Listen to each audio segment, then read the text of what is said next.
Oh my, it's a Monday. Welcome back. How's it going? Welcome back to the Rogue Room, folks. It is indeed a Monday. Look, our stupid chat thing and our sub goal is working again for some reason. I haven't changed the things over from Streamlabs yet because I'm honestly just fucking lazy and I've been busy. So don't fault me for that. I honestly don't care that much to change things over. Anyway, I'm here now. You can stop being so bored with all the other content creators you've been attempting to watch, and you can get back to watching me, the one you like the most. Goth Supervisor. Am I going to supervise you? I'm probably going to supervise you, at least a little bit. I'm going to be overseeing operations here in the Rogue Room as we attend to some fun stuff, whatever it is. You need supervision. I need supervision too, because my vision is gradually going, and I'd like to see things more clearly. That's terrible. Why did I even try that joke? Anyway, how's your weekend been, folks? How's it been? What have you been up to? I want my cat to get out from behind me because he's been a bit of a shithead lately. I don't like the fact that my cat's a shithead. Pardon? He's just sitting there at the moment on the floor, but I don't trust him. I don't. I simply do not. Assistant!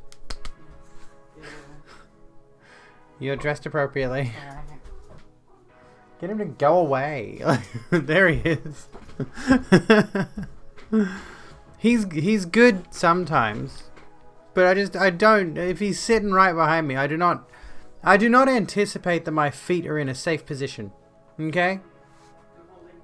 You hold him. You make him like... That's good. Oh, goodness. I know tears in the muscle loop, but good. I legit described your scream experience. Your scream experience.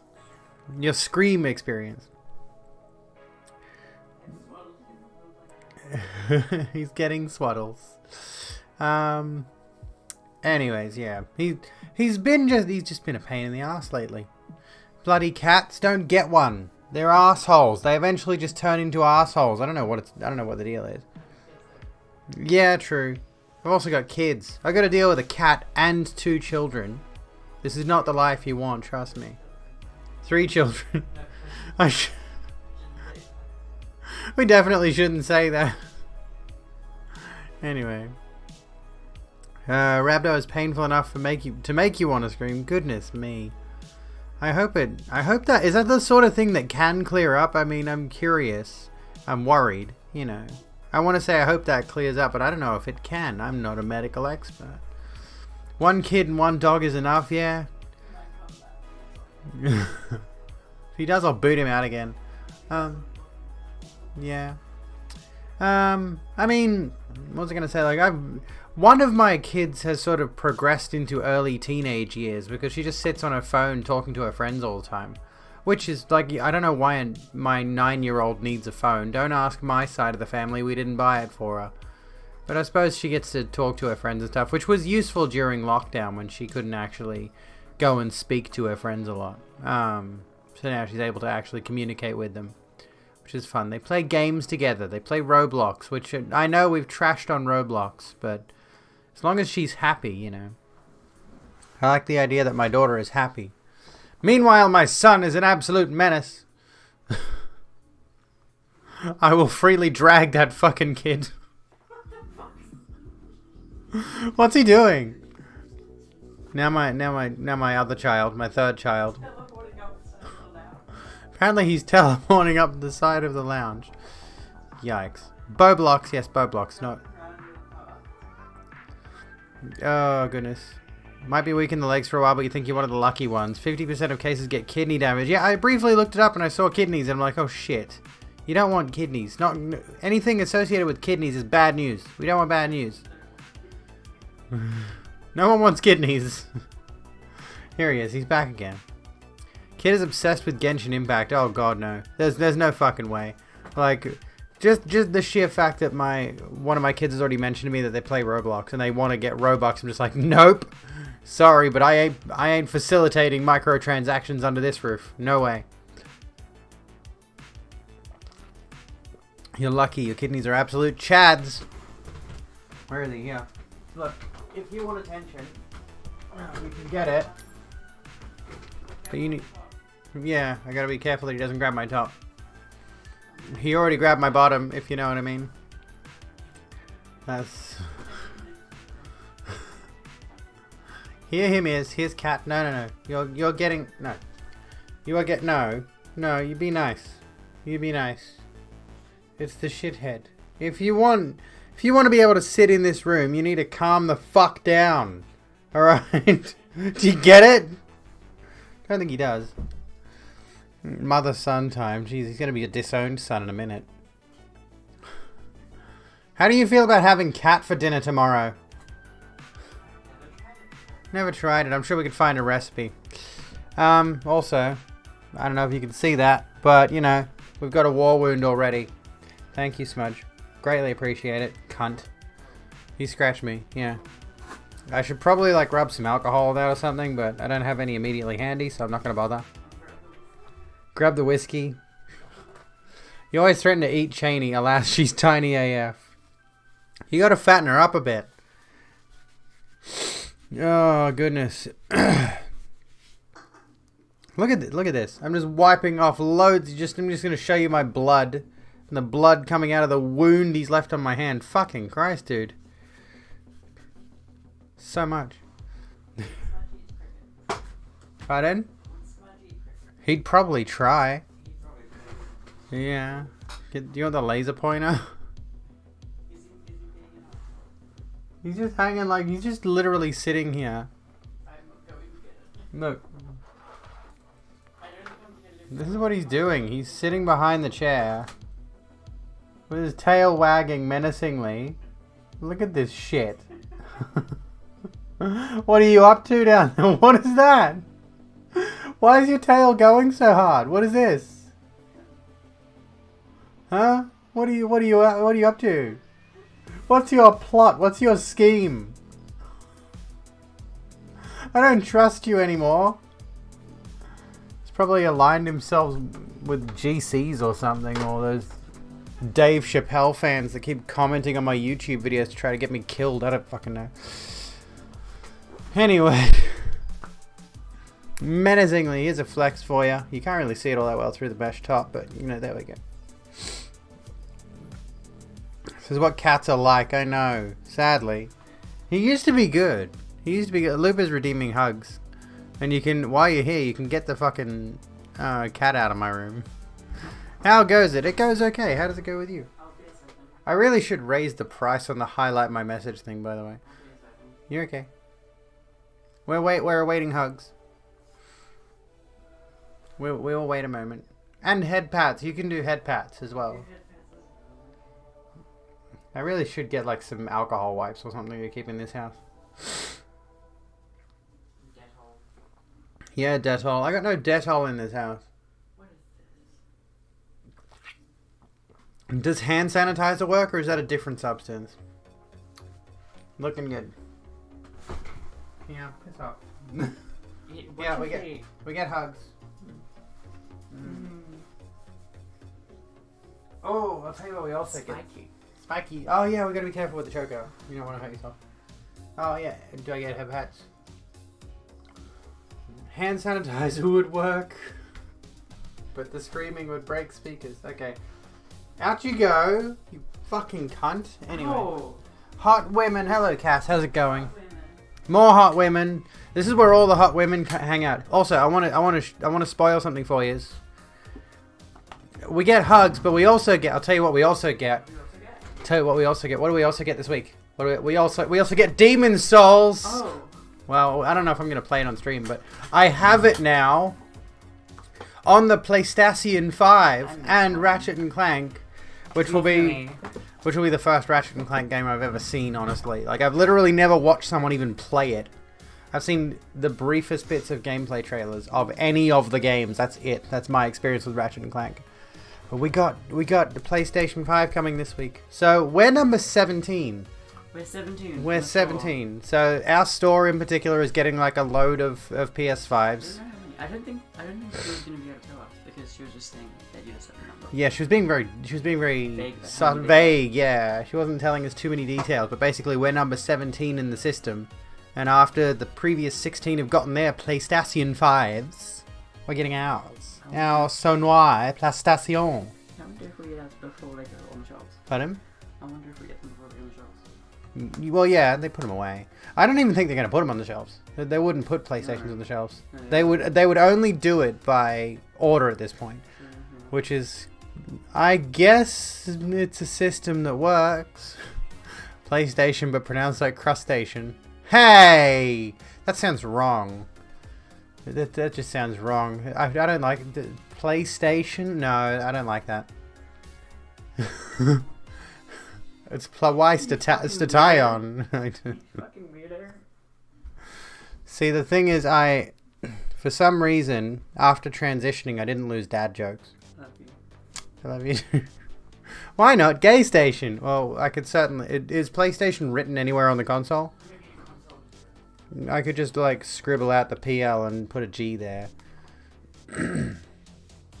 Dad jokes are sadly stronger than estrogen. Yeah. Rip in peace. Anyways, should we talk about some stuff? What has happened recently over the weekend, over the last few days? I know one thing that I'm sure many of you want me to comment on. Kyle Rittenhouse. I know I said I would cover the trial last week, but here's my ultimate... here's my final opinion of Kyle Rittenhouse and the whole story there. He's still a little bitch. Not guilty. I don't give a shit. Kyle Rittenhouse is a little bitch. That's all I have to say. He's a little whiny bitch. He's a pussy little bitch. Well, my cat too, but Kyle Rittenhouse in particular is a little bitch. There we go. That's what I have to say on that one. I don't care if he was not guilty or whatever. And even then, I saw something that suggests... I mean, there's so much to go through on that story that I kind of think I missed the boat. I should really like pay attention to all of these things as they're going on rather than paying attention towards the end of the saga. It's probably I was planning to, but I just didn't end up getting stuck into it. But yeah, no, as it stands now, it's too late to sort of go back and review the case and all that. But there was something I did see which was interesting. Somebody who claimed to be a military lawyer went into a significant amount of detail that basically, to TLDR it, is that like, if you committed other crimes on the way to committing another crime, how did they phrase this? Like, the self-defense method should have only worked if he had not already been in the commission of other crimes in the first place, and owning the firearm was one of those, and there was another one as well. Basically, he committed other crimes, so the self-defense should have been thrown out, but it didn't get thrown out. So, in essence, he did get away with committing other crimes on top of the self-defense defense. Fucking... Can we... I'm gonna call this out right now. Can we drop the Inception reference as a meme? I feel like it's cringe at this point. Kyle's mum is a bitch song, but it's just Kyle is a bitch. He had enough double negatives to negate it, apparently. He was committing crimes in the commission of a crime, but he used the defense of self-defense to defend himself. Fucking whatever. I don't know. The American... And, like, then Joe Biden has the goal to come out and say that just the jury system works. I don't know. What little I've looked at, what little I've paid attention to, that trial didn't seem like it followed due process at all. But, anyway. He didn't own a rifle at the time. The straw purchaser did. The straw purchaser is also being prosecuted for straw purchasing. He clearly... And yeah, like, this is a dude who was hanging around white supremacists and was actively geared up to try and go kill people. He wanted to go and shoot someone. Was that... I didn't watch the trial. Did that come up at any point during the trial? As an American, fuck it all. Yeah, and... I said Kyle's a bitch, and that was going to be my only opinion. And here I am rambling about it again. The thing that I have seen a number of a number of people expressed this legitimate concern as a result of this. Is now that Kyle Rittenhouse has attended a protest and has gunned down protesters, that sets a precedent for counter-protesters to come armed to protests, mow down people, and then claim it was self-defense. Like, it does set a precedent that reactionary, violent supremacists might actually start showing up to BLM protests and things of that nature, looking for an excuse to shoot someone, and now they have... the stage has been set, so to speak. So if it happens again, and I don't want to say this, but when it happens again, you know, we already knew it was coming. That's what the government wants. It wants their Sims doing their dirty work for them. Well, basically, yes. Because, you know, look at how protests have been dealt with in recent times. And protests are always a measure of, well, arguing against what your government's doing, fighting for what you think needs to be changed, having enough gall to stand out and walk in the streets and shout your slogans and try to, you know, actually rally for change, because the system itself doesn't benefit most people, right? Well, not most people, I suppose. Well, yeah, not most. Yeah. That actually works. You know, the system doesn't benefit most people. There is a very powerful minority of people out there.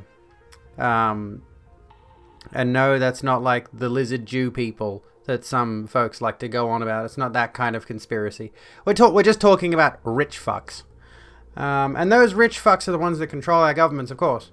So they've been doing everything in their power across the world to try to stamp out any kind of protest necessary. And if it comes to, especially in America, literally gunning down protesters to cease violent protests or non-violent protests or anything of that nature, then the government is going to do anything in its power to make sure that's allowed to happen.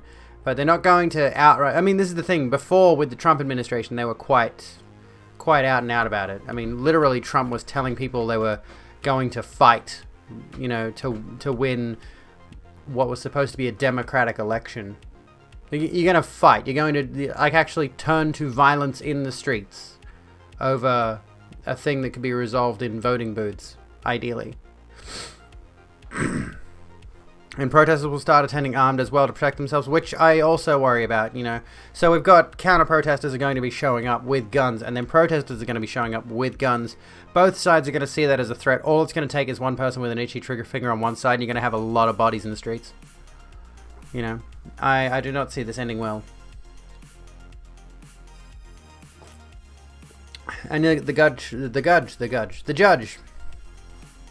See, like, this is the thing. The J sound can be made by a G, but the G sound cannot be made by a J. So, Gudge makes no fucking sense. How did I get to that conclusion? The judge kept striking things and demanding the victims couldn't be called victims. That should have been the big red flag right out the gate. The moment, I think the moment anybody, and people were talking about this, when the judge said you couldn't call the victims victims, then you should have known that trial was rigged, you know, from the outset. When you bring a mortar launcher to Centrelink for self-defense against those fucking heinous wait times. Anyway, system only works when people actually give a shit doing their jobs. When the majority only want money, power, and political sway, that's when everything falls apart. Well, that's how it always has been, the sad thing. We could talk about it all the live long day, but with little actually getting done, I don't know. I'm beginning to lose hope in any significant change as things get worse and worse. Like, there's one thing I'm sure you have heard me whinging about housing before. Like, I haven't really looked much into the depths and the details of housing, but I figured this is worth addressing. Because I keep seeing new housing developments going up all the time, right? All the fucking time. So you would think there's enough housing that the housing market would be affordable. You could potentially buy a small new home relatively easily. No, that's not going to happen. Resource wars incoming. We can't even buy guns here in Australia, so I'm fucked. You know, I'll sell my ass to the what is it, like the warlords of the fallout future of Australia. Anyway, to keep my life going. Anyway. I hope this doesn't open the door for people running down the climate change protesters, because if you can get away with it in the US, you can bet ScoMo will let them get away with it here. Oh, yeah. Yeah, they only build... Well, they don't build expensive houses. They build cheap houses and then tack like a 500% upscaling on the actual price of it. Here's the thing. The Business Insider Australia has said... Well, here's an article from Business Insider Australia, rather. It's the Reserve Bank that said this. The best bet for young people who want to buy a home is to have parents who already own one. Who'da fucking thunk it? Shock and horror. Who'da guessed? Why are my sound effects not working anymore? My sound effects are not working anymore. I don't know what's going on with my Stream Deck. I need to look into this. It's not working. That one works. No, it doesn't. I play one sound effect, and they all stop working. Thank you, Stream Deck. Anyway, let's read. I can't do soundboards anymore, apparently. I might need to revisit it. Okay. The most realistic way for many Australians to enter the housing market may be through their parents. The Reserve Bank of Australia has admitted, unless you lucked out somehow and got a really fucking swanky job.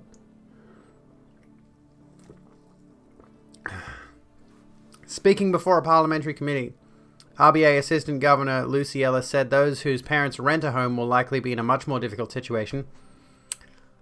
Fun. The stark admission comes as policymakers examine the tax regulation and supply issues driving wild price growth. Don't autoplay your shit, do not. The most realistic way for many Australians to enter the housing market is to receive help from their home-owning parents, the Reserve Bank of Australia has admitted, leaving little hope for those whose families don't already own a home themselves. Well, yeah, there's one easy way. You become a squatter, which you could do. Speaking before the Standing Committee on Tax and Revenue for an inquiry into housing affordability and supply, Reserve Bank of Australia, stop auto-playing your stupid fucking videos, thank you kindly. Reserve Bank of Australia Assistant Governor Lucy Ellis on Monday confirmed the fears of thousands of young Australians locked out of the hyperactive market. I went to read Hypocrite Market, which, I mean, might fit. Anyway... There's a mechanism by which children can relatively easily end up being homeowners if their parents already own a home, Ellis said. Remember when this was the dream? I remember a lot of people talking about their dream being to own their own home.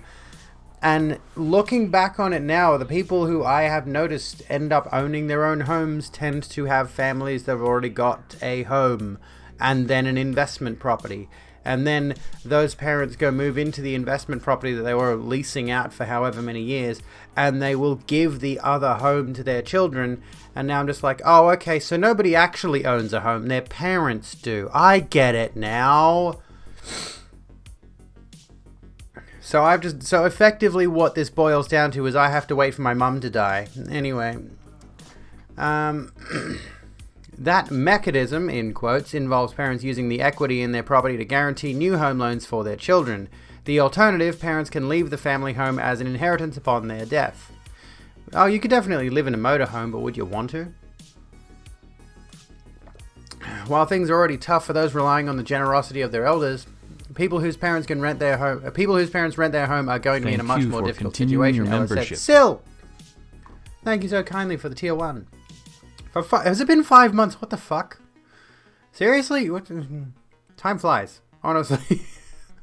This is strange to me. This is blowing my mind. Every so often, somebody subs and I'm like, you've been subscribed to me for that long? Why? Why are you wasting money on me? Thank you. Jesus. You are wonderful. Hello, Princess. How you going? Kill your parents who already own a home. Instant home ownership. And when your beach house floods due to climate change, you can just sell it to Aquaman. I hope so. That was my retirement plan, actually. Sell money to Aquaman, move into Atlantis. I don't know. Is Aquaman associated with Atlantis? I don't know Aquaman. I know he lives underwater and he's a king or something. I don't... Anyway. It is a fact, in quotes, that some people will find it easier to purchase a home than others based on the socioeconomic position they were born into. Holy shit, this is just like common sense 101. Really? You needed to say that? Some people will find it easier to purchase a home than others based on the socioeconomic position they were born into. Thanks, Captain Obvious. Fucking hell, I can see why this made you mad, Kez. Christ. Ownership vital to avoid poverty in retirement. Echoing the experience of financial counselors and social workers, the assistant governor also suggested home ownership is a key determinant of hardship later in life. What are we going to do about all those homeless old people? I know, let them just freeze to death on the streets of Sydney. If you own your own home at the point you retire, that's basically the thing you need to do to not be in poverty in retirement. How fucking miserable is that? Jesus Christ. And Australia's prevailing policy mix means homeowners are unlikely to downsize in retirement, Ellis said, keeping even more homes off the market. Right. A lot of people are holding on to more houses than needed in case they need that asset base for aged care, she said, resulting in people in homes that are perhaps a bit too big for them now. So, like, the Salvation Army for trans people. We were having this discussion earlier. Was it yesterday? Yeah, it was yesterday when we were dropping off shoes to the red bins, which are not specifically associated with the Good Samaritans or Salvation Army. Fuck, sorry, I can't. Any wonder why the countries of the world are going in deep into debt? If people can't tell this type of news is known already, what about people higher up? The people higher up are benefiting from this. They don't read these news stories, they facilitate them. Doing some cross-stitch for Ziwa's Christmas gift. Aww.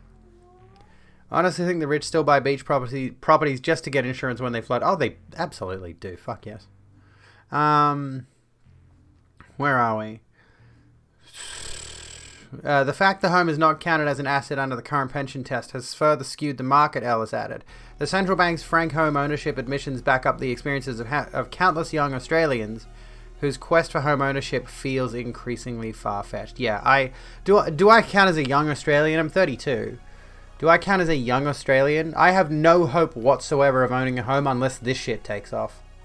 Like, legitimately, there's no hope for me. I'm not intending to have a job that will be significant enough in income that will buy me a house before I have to retire. I don't see it happening. I am completely disillusioned with the system we live in. The entire article is literally just that Simpsons meme of Homer going, money can be exchanged for goods and services. Basically. Fuck yeah, what? Anyway. Hopefully next year hubby and I can save up at least 30 to 50k to at least get us a foot in the door. Fingers crossed. Fingers crossed. I don't know. I wish you the absolute best. If I get 30k, I'm getting a vagina with it. You know, I have no hope of owning a home, so I'm just going to get myself a big old pussy. Anyway, where were we? The sense of... Oh, that's where I read disillusionment. The sense of disillusionment has only grown after months of incessant house price growth across much of the country. Domain reports Sydney median house prices hit nearly 1.5 million in September, rising more than 6,700 a week for the past year. Prices have risen more than 15% in every capital city over the past 12 months, driven by high demand, record low interest rates, and a suite of government incentives through the COVID-19 pandemic. And people were surprised that Hassan spent $3.5 million on a house in the Hollywood Hills. Somebody said something like they were surprised at how much that cost. I'm like, dude, it's fucking Los Angeles. Why would that be shocking? And yeah, right, how about affordable housing? The average Australian dwelling price grew to $836,000 in November, the RBA says. In other terms, middle-of-the-road home prices are now 5.5 times the average household disposable income. Inquiry chasing housing market solutions. The inquiry was launched in September with the goal of investigating how Australian tax regulation and housing supply have impacted pricing. Ellis said these dynamics are something that is worthy of public consideration, but stopped short of announcing hard and fast central bank interventions to elevate home ownership rates. The RBA has already ceded rock bottom interest rates have inflated housing prices. However, it has refused to lift the rate prematurely, citing a risk to jobs in Australia's ongoing recovery from COVID-19. Instead, in their opening remarks to the inquiry, Ellis and her RBA colleague, Head of Economic Analysis Bradley Jones, suggested a suite of supply-side changes. Improved planning systems, new transport infrastructure, and lowered construction prices could make it easier for young Australians to climb the property ladder, they said. But they will not undo the fact of rising demand, and they will not prevent price increases entirely. Yes, exactly. Stop raising the fucking prices. It's that simple. Anyway. Didn't really know that the housing in Australia is just as fucked as it is over here in NZ. Well, yes, indeed it is. You shouldn't be shocked, honestly. Gwendolyn, there you go. Affordable housing problem, do you say? My makeup is on point today. Thank you, Mix Vivian. How are you, by the way? And Canada, everywhere. Realistically speaking, it's fucking everywhere. Like, there's very little that can be done if you're not already wealthy.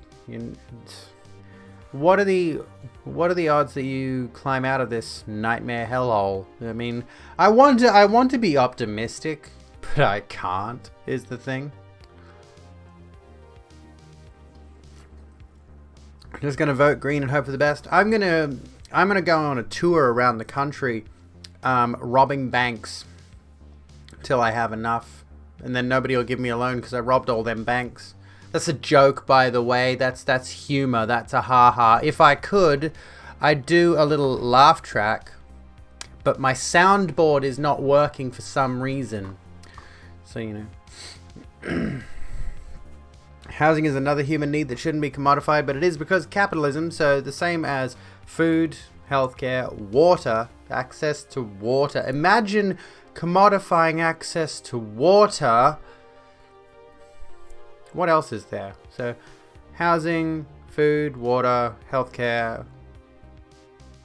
There's more there. I can't think of basic human rights at the moment. What are they? Oh, Ziwa, there's a movie that's basically that. You know the one? I can't think of the name of it, but basically, yeah, for those of you who are not sure, there is actually a bank heist movie starring Sylvester Stallone, if I recall correctly, who was based on the story of an actual bank robber who went out and was robbing banks to get money for his trans girlfriend's surgery, right? So he was trying to get money to get her the surgery she needed for down there. Is it? I don't know. It's not Serpico, is it?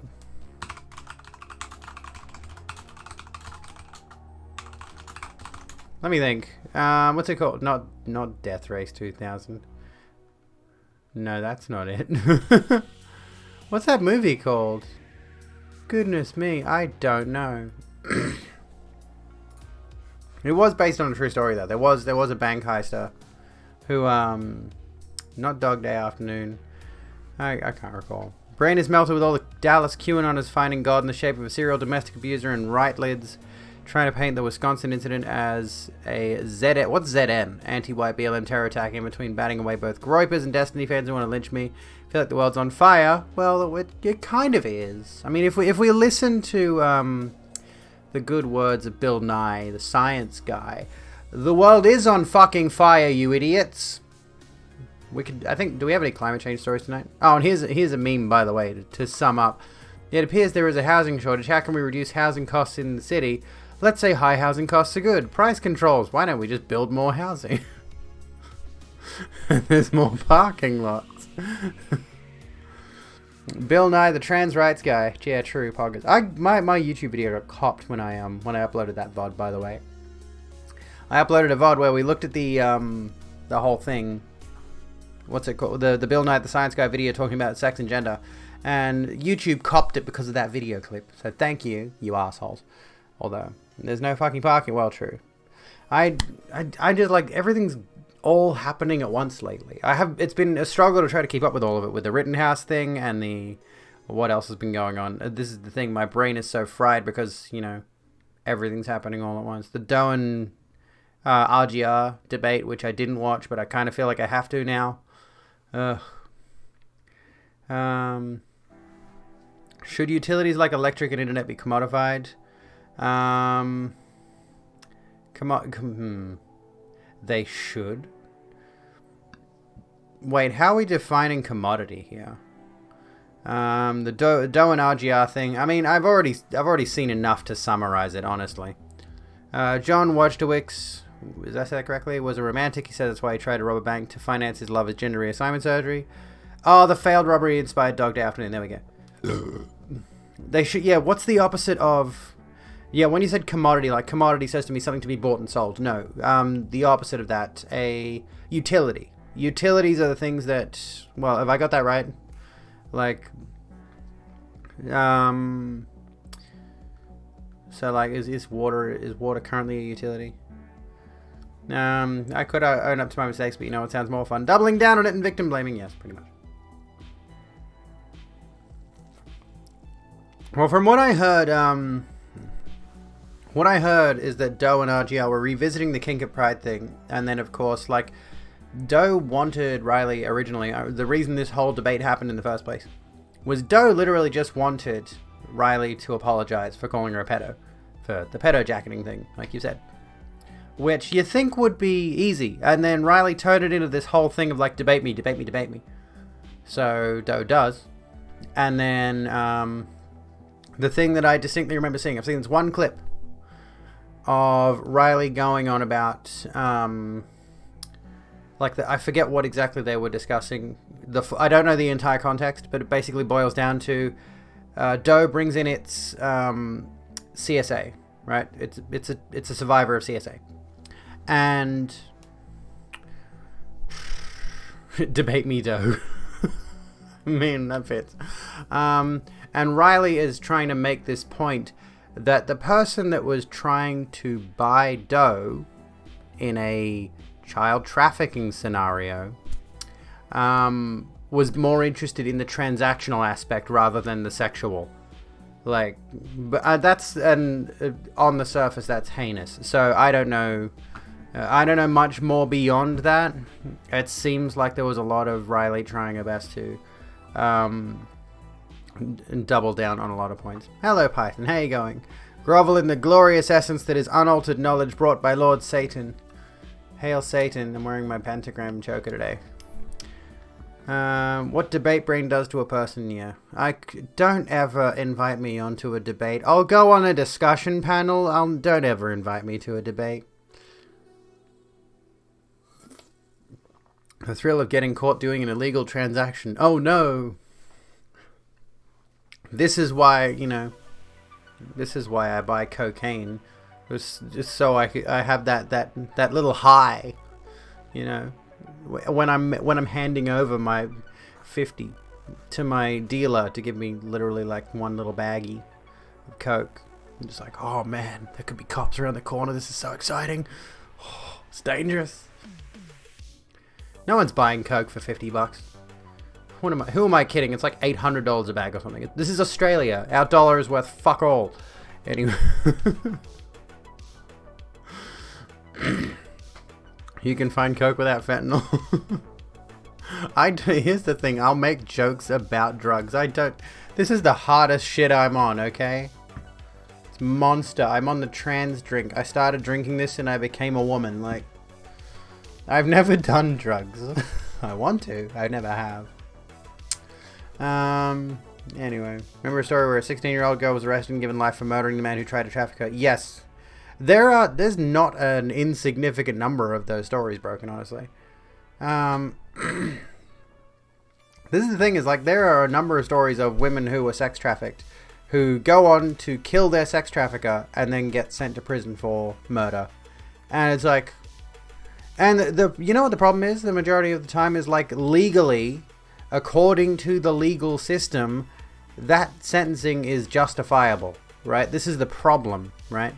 Is, yeah, like, you look at, like, to anyone with an ethical brain, to any of us who know what morals actually are, yeah, that's not murder, that's saving lives. But the problem is, like, if you can, for any reason, prove that a victim of sex trafficking planned to murder somebody and orchestrated it, then you can send that person to jail based on how the system works. And that's the problem. The system is not ethical. The system is not moral. The system doesn't consider those things. The system is very, I want to say logical. The system is designed around, yeah, premeditation. Like, that's the big thing. I think logical is probably the best word for it, but, the system is definitely broken, certainly. And yeah, like, to any of us, killing your sex trafficker would be self-defense. Yes, of course. A gram of cocaine costs about $4 in Colombia, $80 in France, and $300 in Australia. Well, it's manufactured in Colombia, so it would make sense that it's cheaper there. And yeah, Riley locked her Twitter profile. Is it bad that, you know, I was gonna unfollow Riley after all of this, but because she went private, I didn't? I should just honestly unfollow Riley. You know, for a while I thought she was kind of cool, but I've noticed she's been slipping more and more lately. Yeah, let's go to Colombia. That's a good idea. Let's go to Colombia. If you're raised to murder someone like a Red Widow, are you the real culprit? Source for coke prices. Ooh, neat. She's unable to see things beyond yes/no answers, which is generally how the legal system works too. You know, it's the legal system wants things to be strictly black and white. Doe's channel is Exilia X. That. There we go. There we go. Yes, Riley Grace for Sean Diego. You'd rather go to Canberra. I mean, I'd go to Canberra or Melbourne or something like that. You know, stuff like that. You can find an $80 gram in the USA, but it varies on quality. I remember somebody, and like this is one of those things where I'm skeptical of the reality of the situation. However, this person, this throws back to what we were saying before about like rich people being cunts with too much money and stuff. But like I was how many years ago was this? This was a few years ago, where I was talking to someone who said to me that she literally got given a bag of cocaine. I don't know how big. She never specified how big, but she said she got given a bag of cocaine that was worth about $2,000 or something like that. And she ended up like, when I first met her, I don't know why I'm telling you this anecdote, but you know,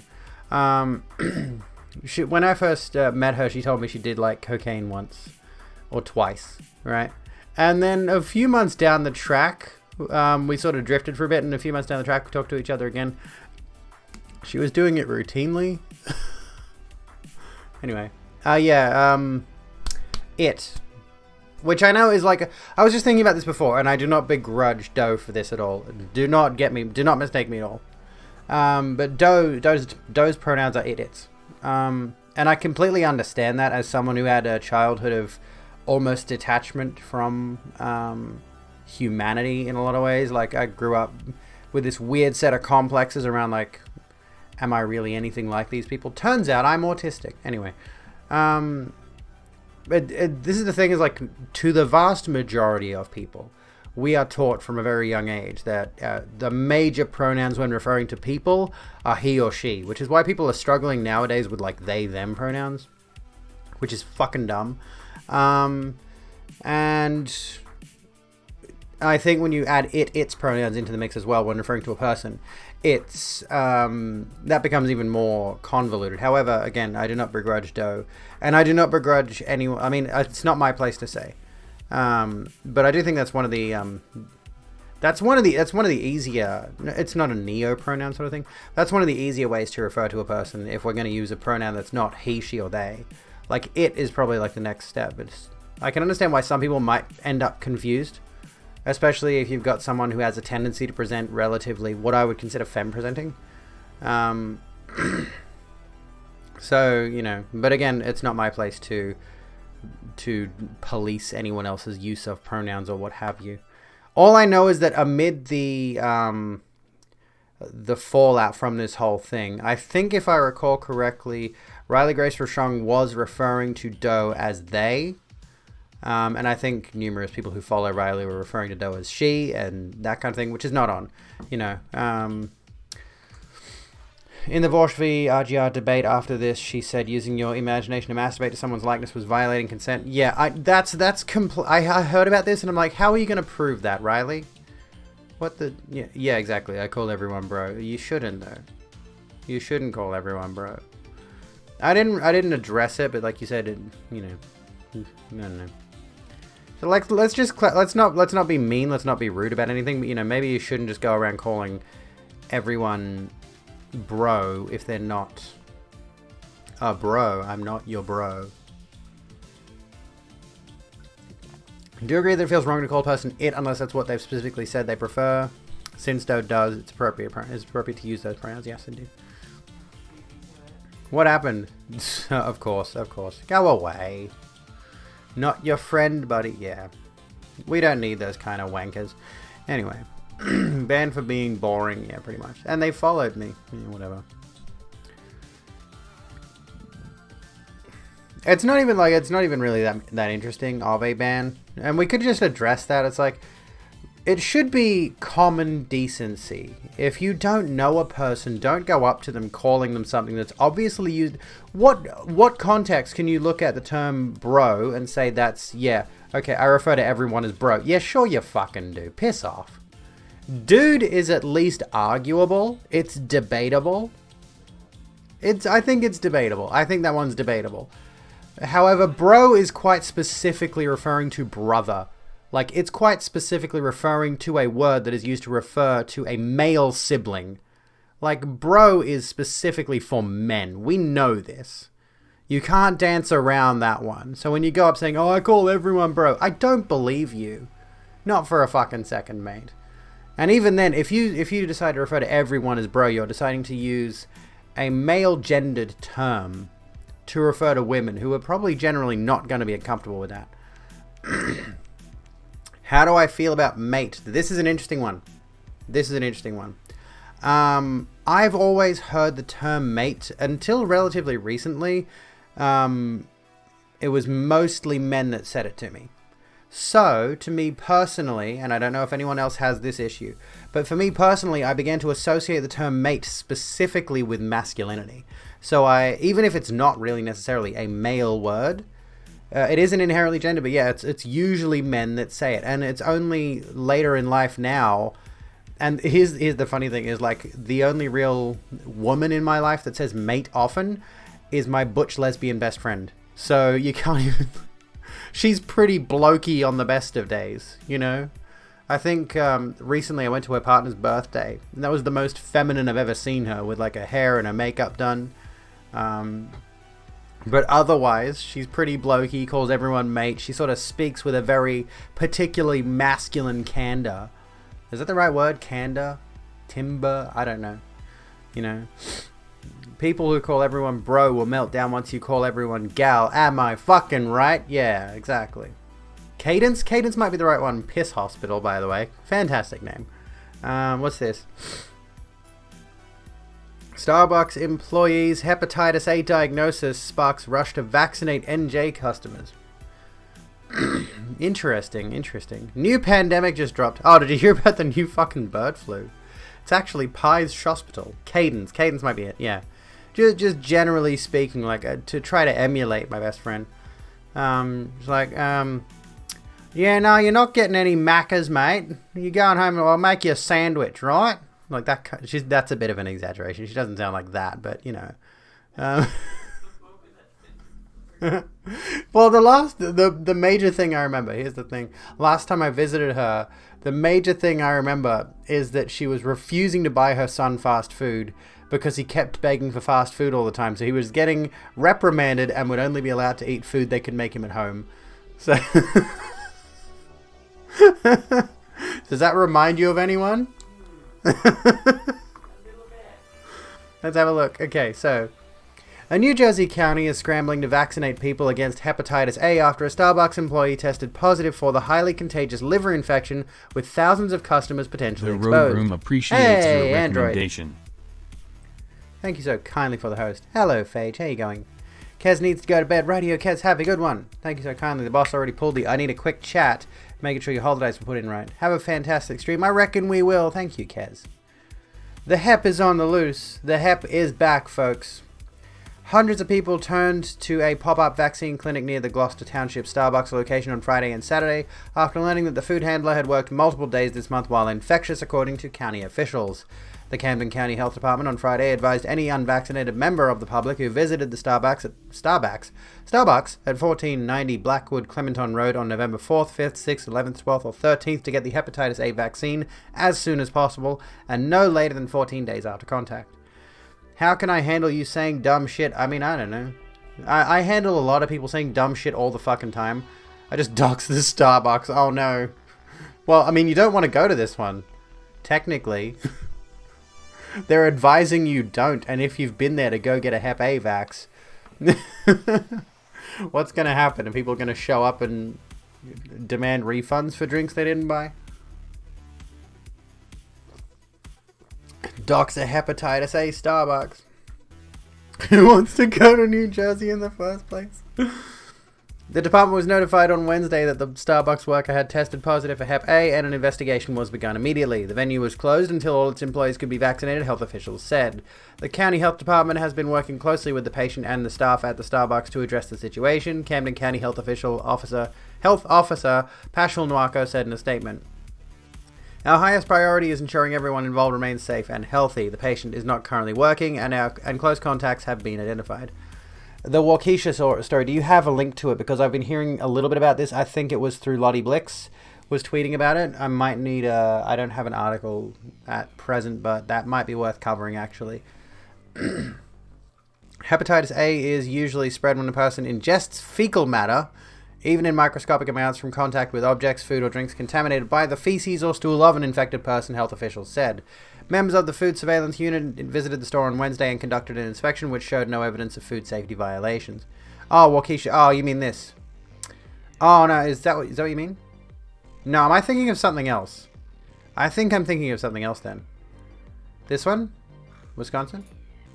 Yeah, no, I'm thinking of something else entirely then. No. I'm thinking of something that was... What was Lottie tweeting about? Let me find out. And that's why you don't eat arse. Use a dental dam. Anyway, no, yeah, I was thinking, Lottie was tweeting about something relating to Weds in Qua. Something, yeah, this is something different entirely. Okay, we'll come back to this. Hello, Voice Beast, how you going? You're welcome, by the way. Okay. Alright. County spokesman Dan Keeshan said he and his daughter were among the thousands possibly exposed to hepatitis A after visiting the Starbucks. Both he and his daughter are in good health, he said. Keeshan received his vaccination on Thursday. His daughter had been vaccinated previously.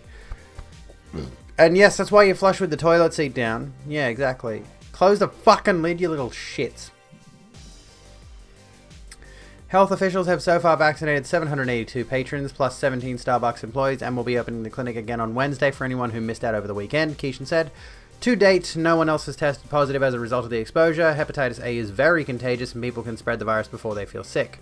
According to the Centers for Disease Control and Prevention, the symptom of hepatitis A can last up to 2 months and include fatigue, nausea, stomach pain, and jaundice. Most people do not have long-lasting illness or liver damage. In rare cases, hepatitis A can cause liver failure and even death. This is more common in older people and in people with serious health issues, such as chronic liver disease. Since the hepatitis A vaccine was first recommended in 1996, cases in the United States have declined dramatically. The CDC has recorded 12,474 cases of hepatitis A in 2018, the latest available data, although officials estimated the actual number of cases that year was probably closer to 24,900 because some people don't ever get diagnosed. A single shot of the vaccine can help prevent hepatitis A if given within 2 weeks of exposure, according to the CDC. Many children born after the year 2000 have probably already been vaccinated, according to the Camden County health officials. The vaccine was added to the U.S. routine early childhood inoculation schedule in 2006. There we go. Why are dental dams so hard to find? It's criminal. I feel like I need to walk through some doors guarded by a sphinx to obtain them. And you need to answer the sphinx's riddles first. You know, that's the thing.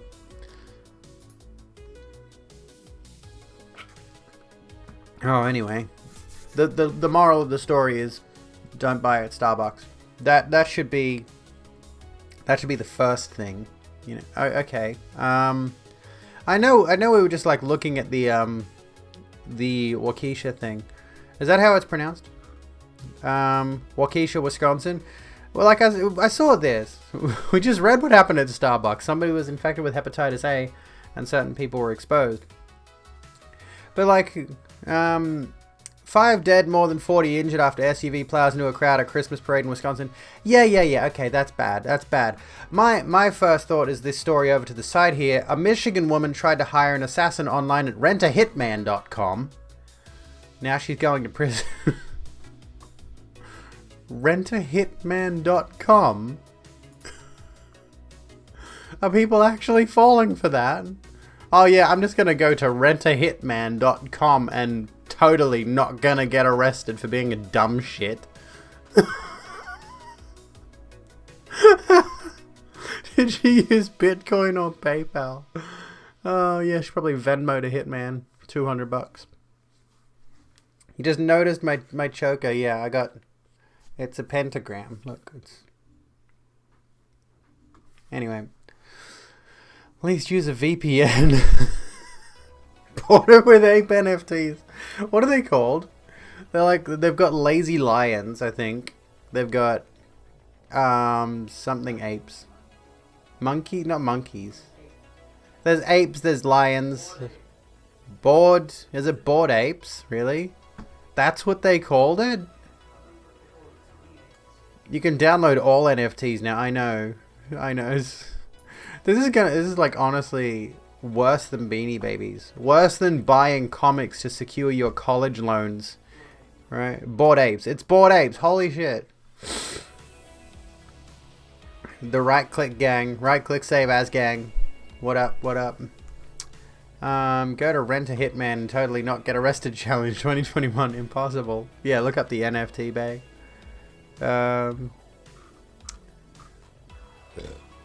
Why do people want to kill their lovers? It's called a divorce if shit goes sideways. Some people don't think about that. They just... Nope, I really want out of this marriage now. I mean, in some cases. I don't know. What are the details? Should we look? We can listen to the article. We can listen to the article if you want to. Or we can read it. I don't know. We don't want to spend too much time on the Washington Post, but you know. Whose slogan, by the way, is democracy dies in darkness. Here we go. How expensive are divorces? True. We'll read this story in a moment. 5 people were killed and more than 40 were injured after a driver in an SUV plowed through a Christmas parade in Waukesha, Wisconsin. I went to say Washington. Sunday evening, officials said. The number of those dead and injured could increase as more information is gathered, the Waukesha Police Department said early this morning. Early Monday morning. Well, I mean, that's...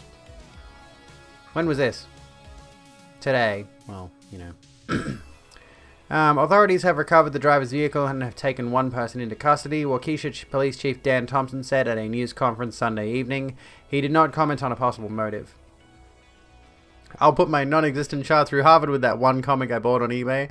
What was hang on, let me find it.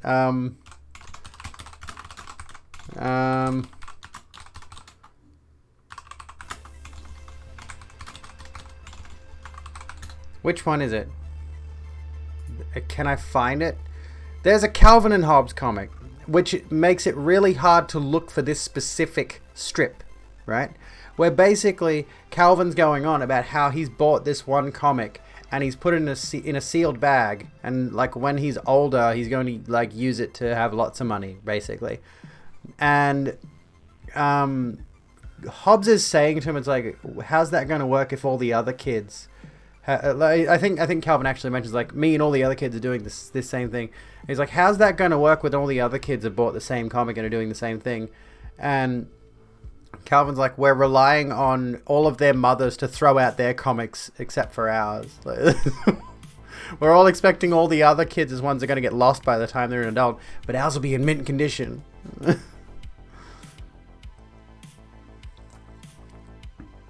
The UK has some fucked divorce laws that screw over trans people. Yeah, we covered that a little while ago. We'll have to revisit that at some point. This Hitman website is hilarious. Is it really? Yeah. Here we go. So where were we? Authorities recovered the driver's vehicle and have taken one person into custody.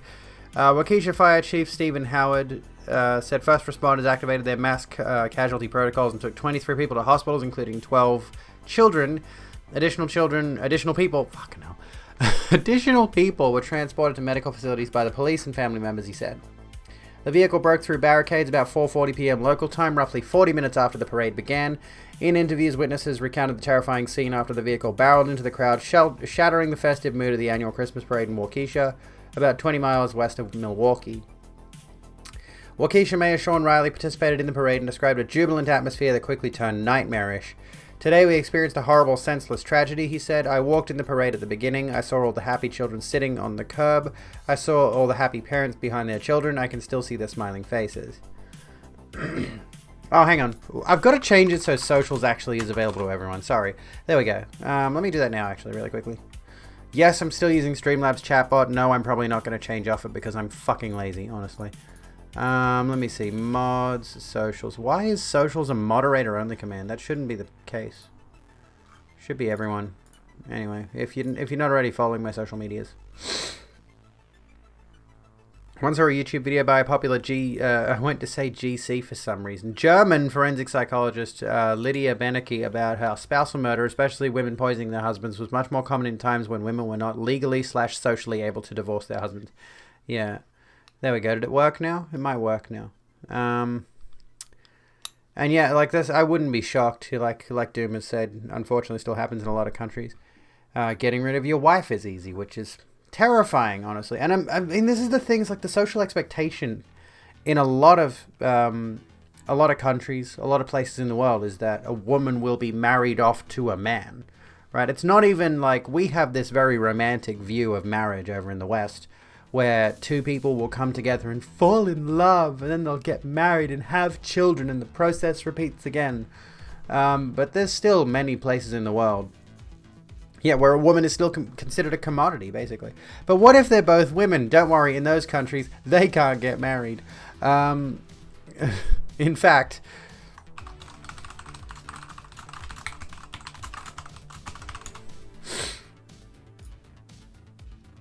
map of countries that criminalize LGBT people. There's still a lot of them. Anyway, moving back on to this one. In a video of the parade streamed by the city to its Facebook page, the SUV is seen speeding down the parade route seconds after a marching band playing Jingle Bells had passed. Onlookers screamed at the sight of the vehicle barreling down Main Street, whizzing past a Jeep that was outfitted in Christmas lights as a police officer chased the SUV on foot. After the parade carried on for a few minutes, emergency vehicles sped by, sirens and lights blaring as a group of children dancing with snowflake props tried to carry on with their performance. Oh, that is sad! Oh my god! Oh, that's so depressing. The kids tried to carry on with their performance. I didn't see a message. What do you say? Fallen, what do you say? Hang on, I can do this. Here we go. I can check your chat messages. Waukesha. Waukesha. Oh my god, you've said it so many times. I'm so sorry. I'm dumb. Okay. Chat's going too fast for me. I'm not cut out for this big streamer shit. A police officer fired at the SUV in an attempt to stop it, said Thompson, the police chief. No bystanders were injured by the gunfire. He said that the authorities did not believe any shots were fired from the vehicle. We heard people screaming. Zach Heisler, a Milwaukee resident at the parade with his family, told the Washington Post. It sounded like excitement, and the screaming sounded closer, then it sounded like terror. People sounded scared. Heisler said he saw a car flying past us and people flying everywhere. Thompson said Sunday the evening that the investigation was still very fluid. He said it was unknown at this time whether the incident has any nexus to terrorism. The FBI said it was assisting local authorities in the investigation. Nobody's allowed to get married anymore. Oh, for fuck's sake, please. Jesus. Why did we legalize gay marriage instead of criminalizing all marriage? Like, wrong move, guys. Just get rid of it altogether. Stupid religious people rituals. Anyway. Kaylee Starrell, an intern at the Milwaukee Journal-Sentinel newspaper, attended the parade with her family, who took their spots next to parents and children with candy bags and blankets. It was supposed to be an exciting event, Starrell, 20, said in an interview with the Post. A bunch of little kids were there. People were there to get in the holiday season. Minutes later, the SUV shot past Starrell and her family, and they watched as it rammed into participants. She counted 4 people injured on the pavement in front of her. All around, people were screaming and crying as they rushed into stores for shelter and tried to help those injured. Criminalize het marriage. Emotes only to catch up. I mean, we can do that if you want. He was driving in self-defense. Do you reckon they'll use that as a... Will they use that in court once they catch the driver? Corey Montillo, a Waukesha school district board member with his family. Did I say? I can't see if I've said it now because it's emotes only. Defensive driving. Oh yeah, mods can get around emotes only. Hang on. Let me reread it. Hang on, I'll keep this up so I can. Waukesha. Waukesha. Wait. They were watching a high school marching band when a vehicle plowed through, hitting several of his daughter's team members, he said. People scrambled to help, he said. I saw bodies and kids and dad's not breathing. Montillo said, stop saying he said. Okay, we get it. Christ, his daughter was not injured, but many of her teammates were in critical condition early morning. He said. Montillo said, fucking hell. Who wrote this particular paragraph? They should be fired. Was this a collaborative effort? Fire this person. Terrible journalism. Made eye contact with the man driving the SUV, describing him as calm and composed. Why? Y'all are loving this emote-only mode, aren't you? Fucking hell. There goes my chat engagement, by the way. The episode shocked the community of more than 70,000 just days before Thanksgiving. The Archdiocese of Milwaukee said in a statement that one of its priests, as well as multiple Waukesha Catholic school students and members Waukesha, I don't know, were among those injured. The Milwaukee Dancing Grannies, not the Dancing Grannies, which describes itself as a group of grannies that meet once a week to practice dance routines for parades, said its members were also injured, not the grannies. Not the Dancing Grannies. You cannot injure the Dancing Grannies. This is not fair. Please keep the grannies, all those injured, and all those who witnessed this horrible event in your thoughts and prayers, group said in a Facebook post. Not the fucking grannies. God damn it. They need to find this man and put him behind bars. This is a travesty. He hurt the Milwaukee Dancing Grannies. Scott Walker, former governor of Wisconsin, said his mother attended the parade and watched the SUV drive past. She left before it collided with people, but people soon came running past her, Walker said on Twitter. She said it felt like the images of people running in NYC on 9/11. School was cancelled on Monday for students in the school district, the superintendent said in a note, adding that counselors were to be provided on Monday at school buildings for students in need of support. Governor Tony Evers said he and his wife were praying for the town tonight and all the kids, families, and community members affected by this senseless act. Rachel Pannard contributed to this article. She better not have contributed this particular paragraph right here. How many saids? Anyway. He said. Too many. Anyway. Can we turn off emote only chat now? I can't talk to anyone. Thank you, Siwa.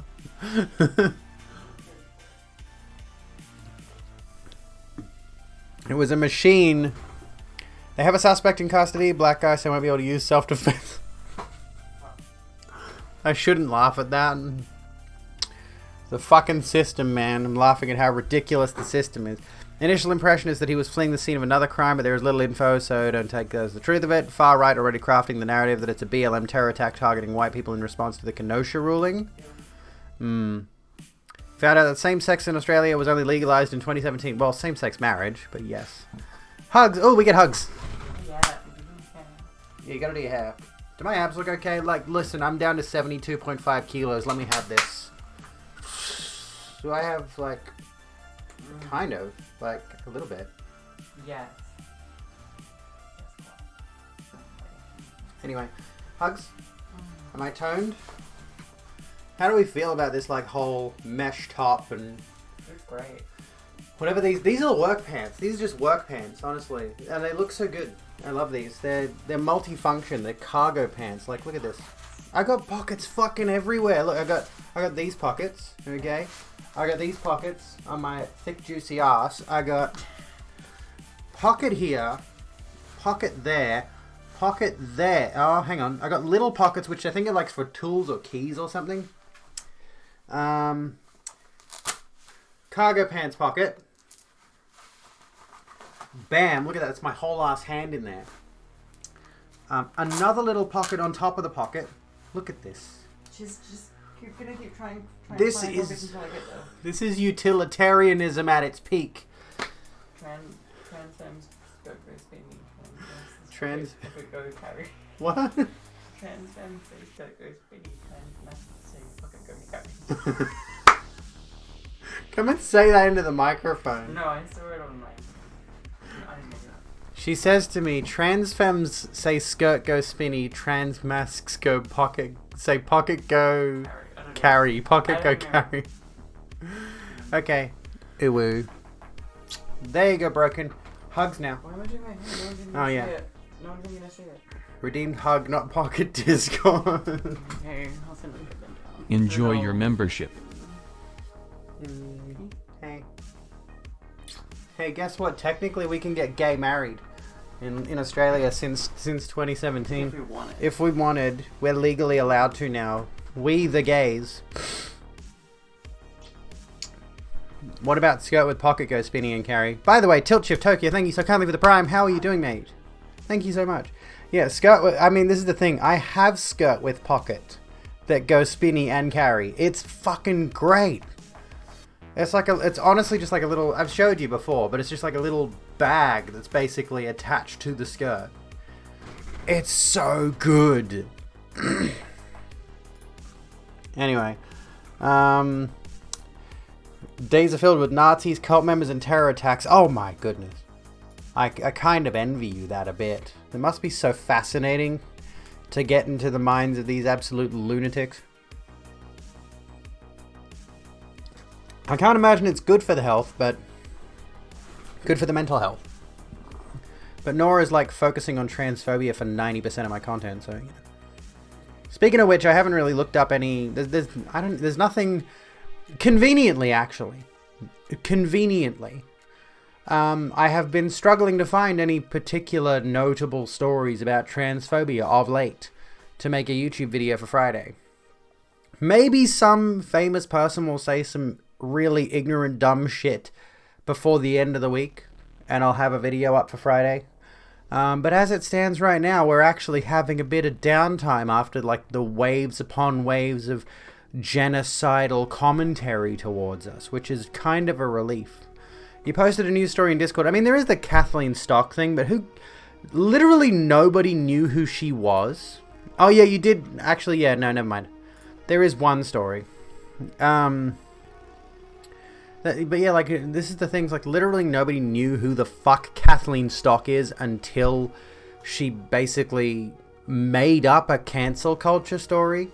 She literally like, this is the gist of it, right? She was a college professor who her specialization as a professor was not at all related to gender studies. She didn't write anything on gender studies. She hasn't studied it at all. She just happens to have some opinions. I didn't see the TikTok. I'll go back and have a look. But anyway, basically what happened was a bunch of students and a bunch of staff all just kind of agreed that her gender critical views were fairly ignorant and fairly harmful for someone in a position of authority to keep barracking on about, right? So she made up this whole spiel about how she was being cancelled and targeted for her personal opinions or whatever it was, personal beliefs. Then she quit her job at the university. She literally opted out of working there and decided to turn this into a whole spiel about how she was chased off campus for her difference of opinion. She just jumped on the cancel culture bandwagon, despite the fact that there's literally nothing to support her entire story. That's the gist of it. She cancelled herself to try to get a book deal out of it. I don't fucking know. You know how professors are in college, they never admit they're wrong, it's an unwritten rule. This is the thing. You know why they have such difficulty admitting they're wrong? It's because they're the person who's got the degree. They're the person who's got the doctorate or whatever it is.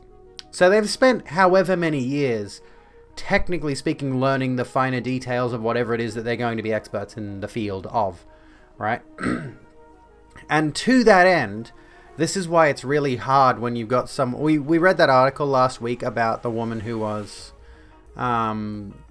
really fanatically obsessed with like the gender critical thing, started a whole GC group and all this kind of stuff. And the thing is, she's an educated woman, and she ended up leaving. Like, she discovered that it just wasn't worth her time to be so fired up about trans people all the time. So she just left this group that she literally founded. And she just drifted away from the transphobic hate group. And it wasn't that she was convinced away, because at the end of the day, someone who's already educated on one thing is going to... I'm just going to play armchair psychologist for a second. But someone who is already educated, like highly educated, has got a bachelor's or has a doctorate or has whatever, they're going to think to themselves, well, I've gone to university. I'm a smart person. Clearly my brain works better than these plebeians. And it becomes harder for them to be convinced of new ideas. It becomes harder for them to actually change their perspective unless they decide to do so themselves. In the case of this particular gender-critical woman from Canada, I think it was, she eventually just realized how tedious and tiresome and boring it was to spend hours and hours of her day shitting all over trans people on social media and organizing meetups with other women who thought they were having their rights taken away by trans women. She basically got bored and decided, you know what, I'd rather learn German. So I'm going to go learn German. And, yeah.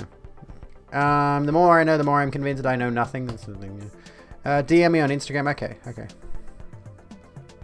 When you earn a black belt in martial arts, you never admit you're the best, otherwise you're outcast. In fact, we say the more you learn, the more you feel you need to learn. Well, that's how... This is my problem. The more I learn about shit, the more I'm just like, I don't know a fucking thing. I don't speak German. Great podcast. There we go. The older we are, the less malleable our brain is to knowledge. Well, true. That's why they say if you want to learn a new language, funny that I should bring that up, you got to start learning it when you're very young. You got to start, if you want to learn like a second language or third language, you got to start that shit when you're like a kid. You're a child, because your brains are very elastic or whatever. I don't know. They take in more information. Pardon? Excuse me. And if you're surrounded by people that echo the same opinions, the less likely you are to evolve. Pretty much. Critical period theory is pretty legit. What's up, Snimbos? Snail bimbo / himbo / thembo. Oh, TDOR. Okay, let's have a look at this. Let's quickly glance at this though. Yeah, we did. Now she's going to prison. Let's cover this story, then we'll go to the Biden Trans Day of Remembrance story. Seething and vengeful Wendy Ween. I'm going to say Ween because it sounds funny. I don't know if that's how you pronounce it. I don't care. Was on the lookout for the professional killer she meant to hire as she waited inside a southeastern Michigan cafe in July 2020. Ween wanted her ex-husband dead, but she didn't want to murder him herself and didn't know anyone she trusted to do it for her. So she did what a lot of people do when they have a job they can't or don't want to do themselves. She searched for help on the internet. On rentahitman.com. Hang on. Is it a real... It is a real... It's real! Oh my god. This is fucking hilarious. Rentahitman.com is your point-and-click solution.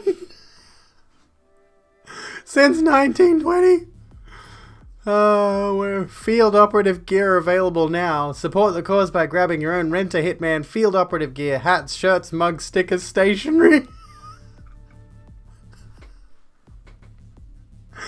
Oh my god.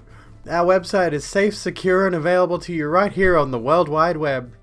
The dark web is not safe, but RAH is. Rest assured that your information will remain private, since Rent-A-Hitman is the only organization in the world that is 100% compliant with the Hitman Information Privacy and Protection Act of 1964. This can't be serious. Oh, fucking A. This is great. Thank you for your continued support, Guido. Oh my god. What was that internet mystery about Hitman? Something quiet pills? Got a problem that needs resolving? With over 17,985 US-based field operatives. That's a very specific number, by the way. We can find a solution that's right for you. Our highly trained field operatives strive to provide you with a free consultation in an effort to find the ideal solution for your particular situation.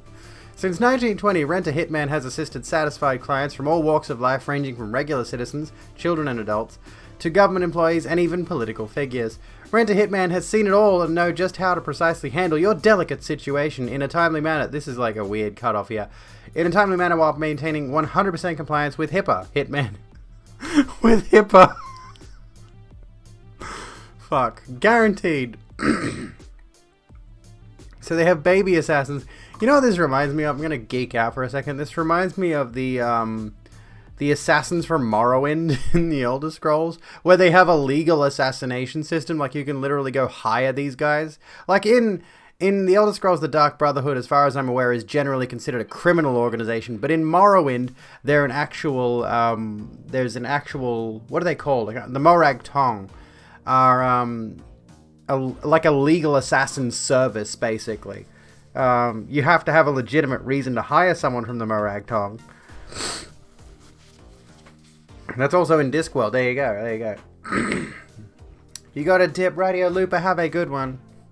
HIPAA is the law that makes it so medical info is private. Please tell me, did she seriously fall for this? This is a joke, right? Oh, this is a cop website or something, right? Well, we'll read the rest of the article and find out. Global Crisis Management. RAH has proudly served hundreds of valued customers in over 160 countries, including Canada and the remote New Grenada Islands. Wherever you are in the world, RAH is just a smartphone browser away. This has to be a meme. Has proudly been on the World Wide Web since 2005, just the way they say World Wide Web, and has the largest field operative network in the world. Life can be hectic, so get your free consultation today. Have a question? Simply fill out our secure web form and include as much detail as possible so we can assist you further. RAH is one of the most experienced professional crisis management firms on the World Wide Web, not the dark web. Rent-A-Hitman has field operatives in every corner of the globe and can dispatch a crisis management team anywhere at a moment's notice. This is real.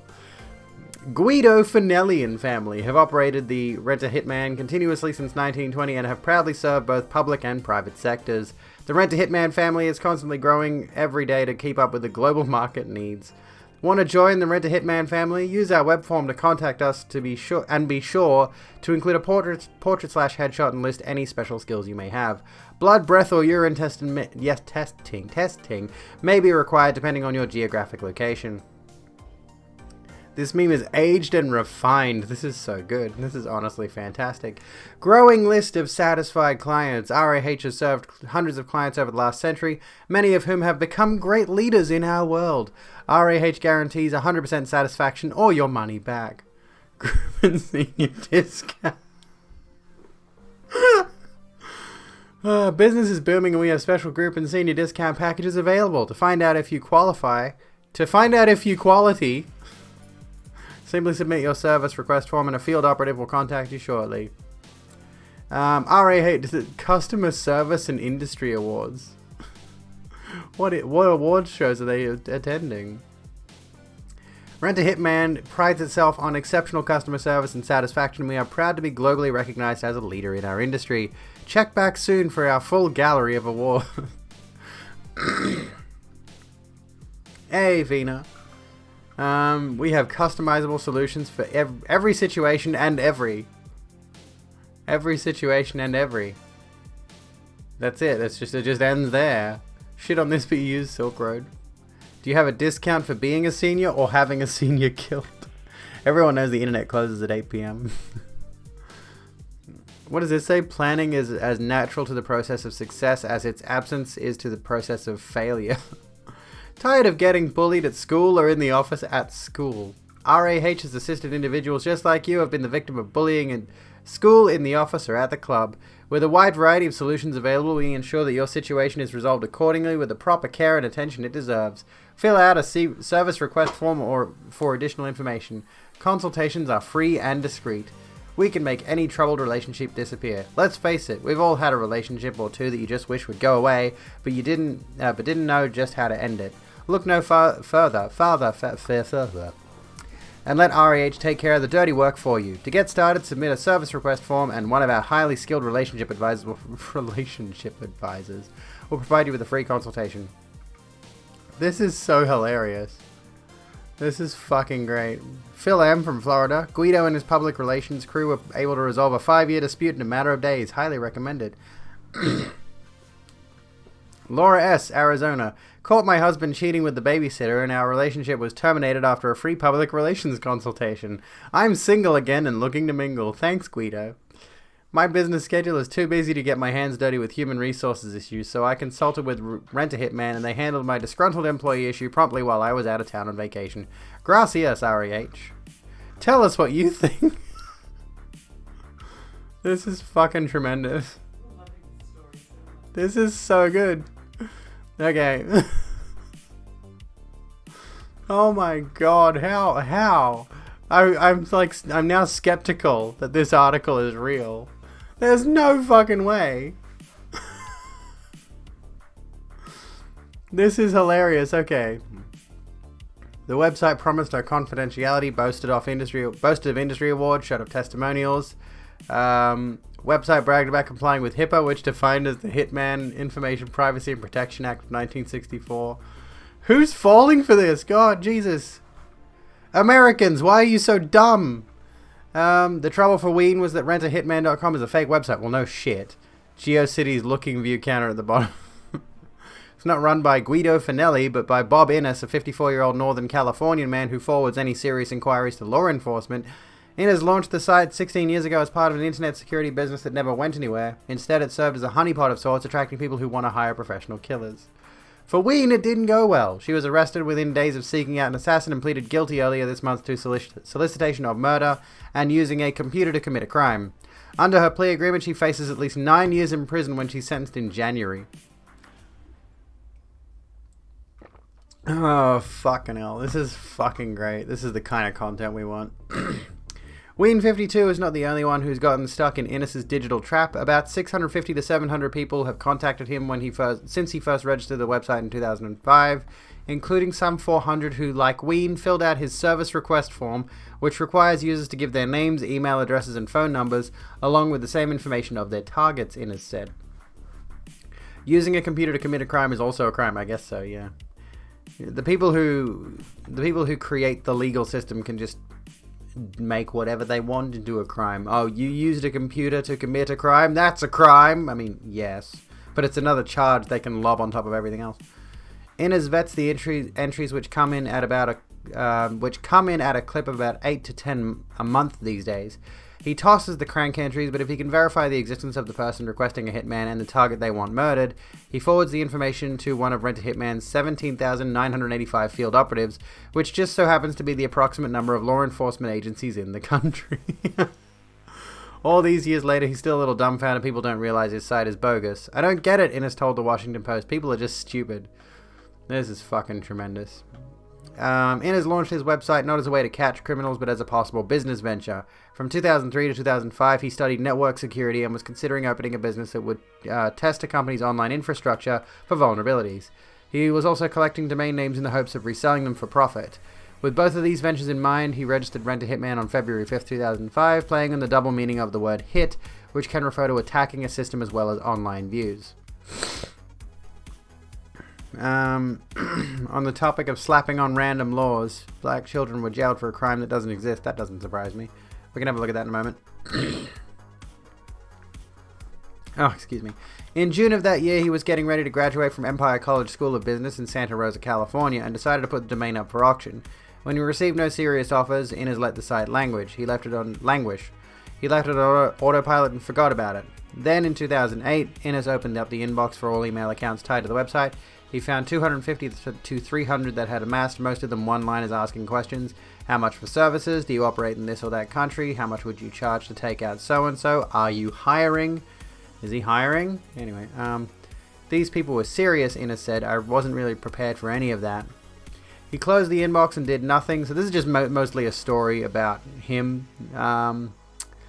Innes said he thinks Ween's case is another instance in which his website saved a life. She was hell-bent on seeking revenge to take out her ex-husband, Innes said, and she never did her homework. Where were we? So hang on. Let's scroll. Let's just look at this bit here. The internet is obviously a dangerous place. More than a decade. Fooled Helen. The website is still bamboozling people. Currently helping law enforcement as they investigate two of his would-be customers, so folks are still using his website to try and hire professional killers. The field operative Ween was waiting for at the Dixie Cafe eventually showed up. He got in the passenger side of her grey Ford EcoSport, where she accused her ex-husband of being a pedophile. She described him in detail and told the hitman his address, place of employment, and times he left for work and got home. She gave him a down payment of $200 and agreed to pay $5,000 when the job was done. The field operative did not kill her ex. Instead, the Michigan State Police appreciates your recommendation. Hey, Momo, thank you so kindly for the host. Filed a report that would lead to her arrest. There we go. Ween did have a moment of doubt and hesitation when she first reached out to Guido and Rent a Hitman. In her initial email, she outlined who she wanted to kill and why. Who she wanted killed and why. She said she could pay some money for the outsourced wet work, but was not a rich person. Then she expressed a shred of incredulity about the whole hiring a professional killer on the open internet situation. This is kind of weird that your company is not on the deep or dark web, she wrote, according to Innes. I prefer not going to jail. Fuck, that was good. That's a treat for yous. Anyway, USA, the world's cautionary tale. Well, you fucked up there, didn't you, Wendy? Good job. Fantastic. Tremendous. How did you manage to pull that one off? They're already crimes, right? Does it add extra time if you do it online? I mean, maybe. Does being gay on the internet in these countries add more sentences? Add more charges to your sentence? I don't know. We need a dumbass bell. Once I can get my soundboard working again, we could do a dumbass bell, you know, and add a little ticker that, you know, shows off this week's dumbasses. Anyway. Had your wireless headset on while you were cooking and trying not to die laughing. Oh, goodness gracious me. That was not what I was... That was a rabbit hole I didn't intend to go into, but here we are. Alright, so when we come back, we're going to go and take a quick break right now, because there's a few things I want to come back to, including Jackie Lambie blasting Pauline Hanson's vaccine discrimination bill. But there's a couple of videos here. There's one, Jordan Peterson's bizarre rant on racism and low-resolution thinking. Do we want to get into some Jordan B. Peterson after the break? I think we do. I think you do want to get into some Jordan B. Peterson with me. And there's also a T1J video, which I think would be good to look at, how white supremacists hide in plain sight. So we'll have some good video, we'll have some bad video. I'm going to take a quick break, go piss. I'm going to go piss girl. And yeah, don't go away, folks. I love your faces.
hard cut to the music. How's it going, folks?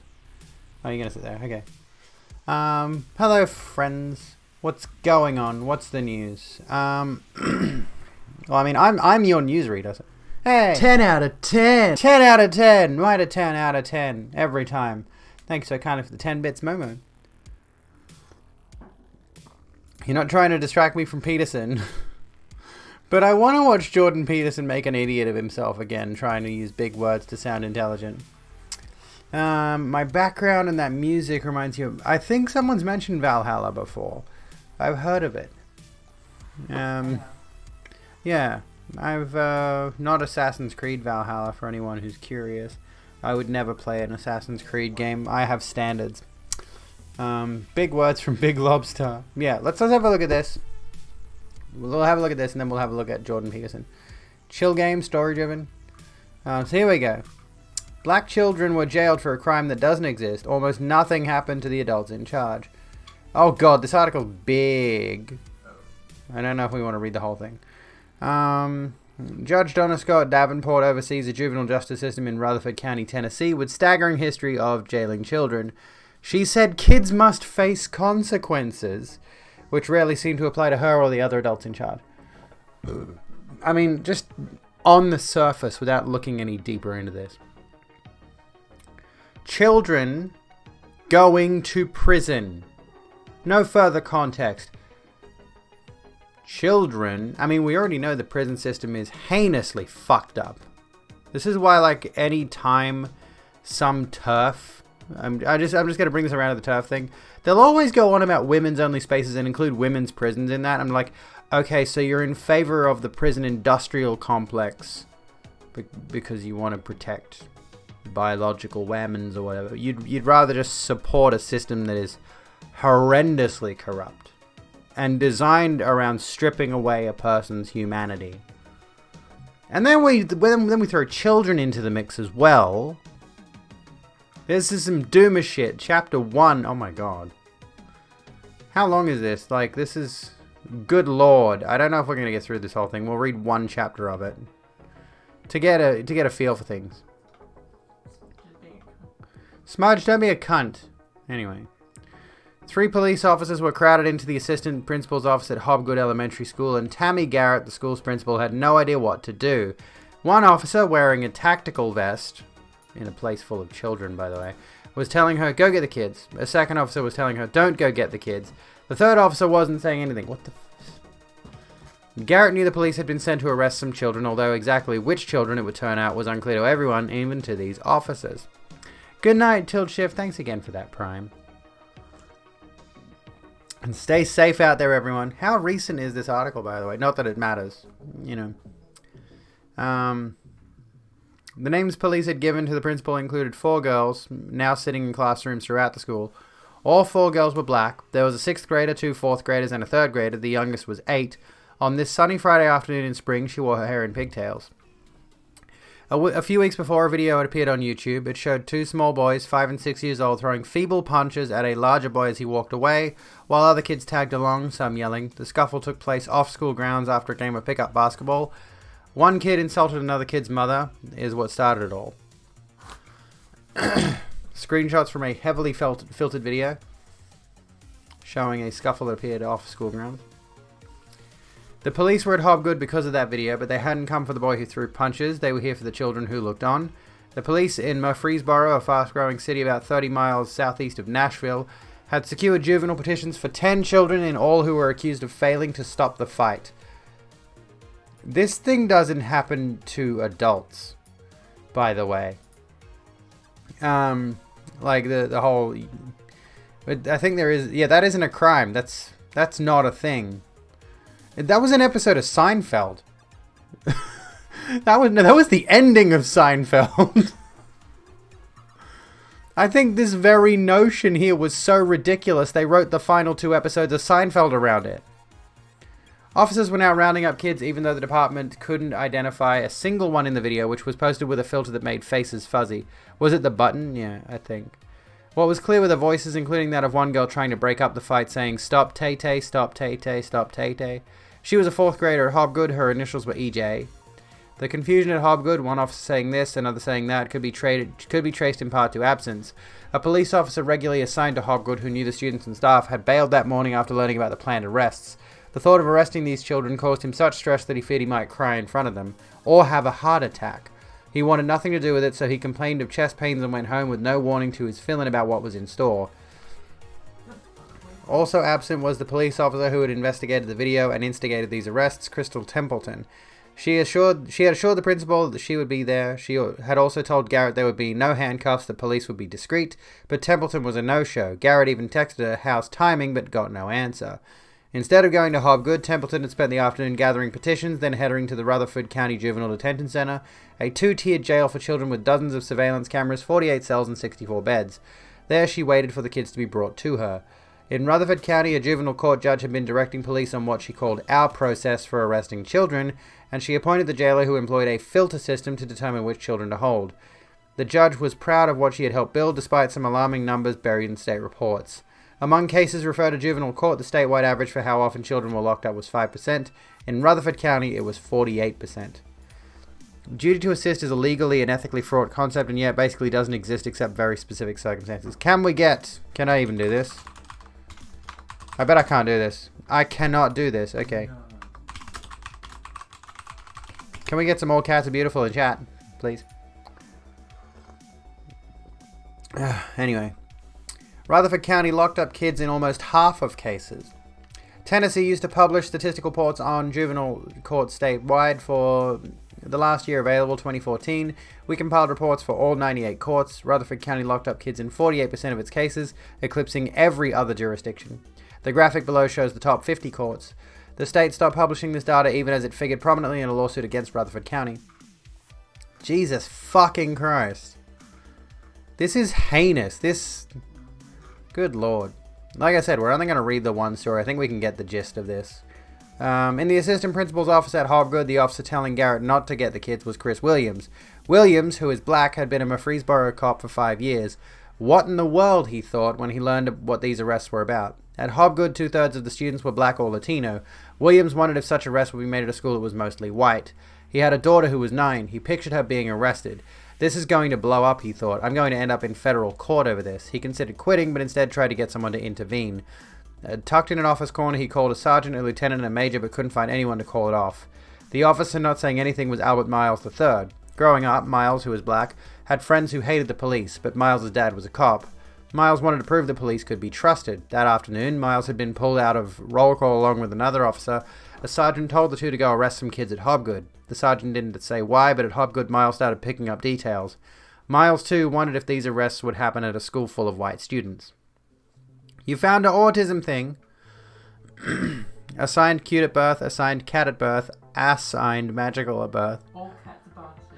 Yeah, all cats are bastards. Damn it, I can't do that one as a chant. Anyway. The third officer at Hobgood was Jeff Carroll. He'd been pulled out of roll call with Miles. Carroll, who is white, shock and horror, was a patrol officer. No one report me for that remark. I'm really I'm pleady.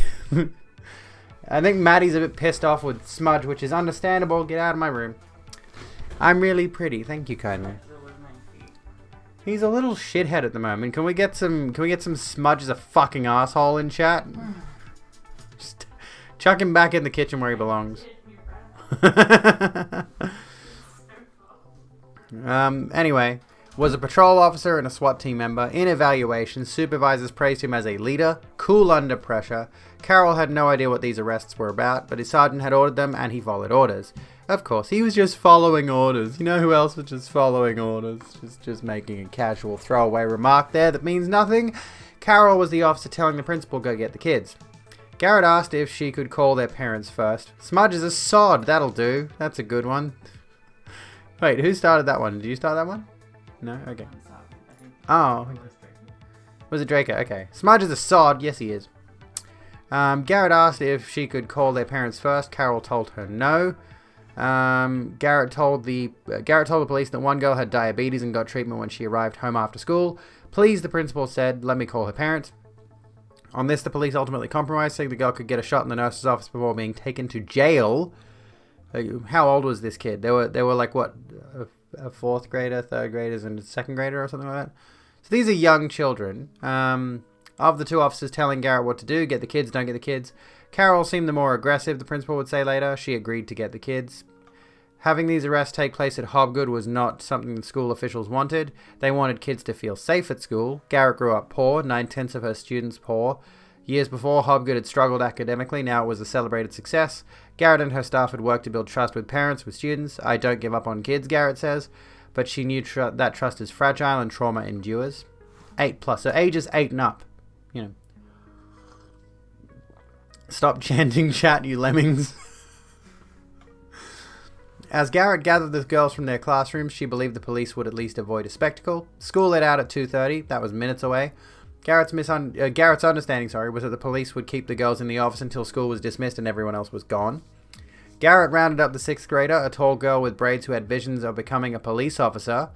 One of the 4th graders, the girl with diabetes, and the 8-year-old 3rd grader. In the hallway, the principal tried to prepare them, saying the police were there regarding video of a fight. Hearing this, the 6th grader told Garrett that the other 2 girls hadn't even been there. After returning to the office with the 3 girls, Garrett relayed to police what the 6th grader had told her.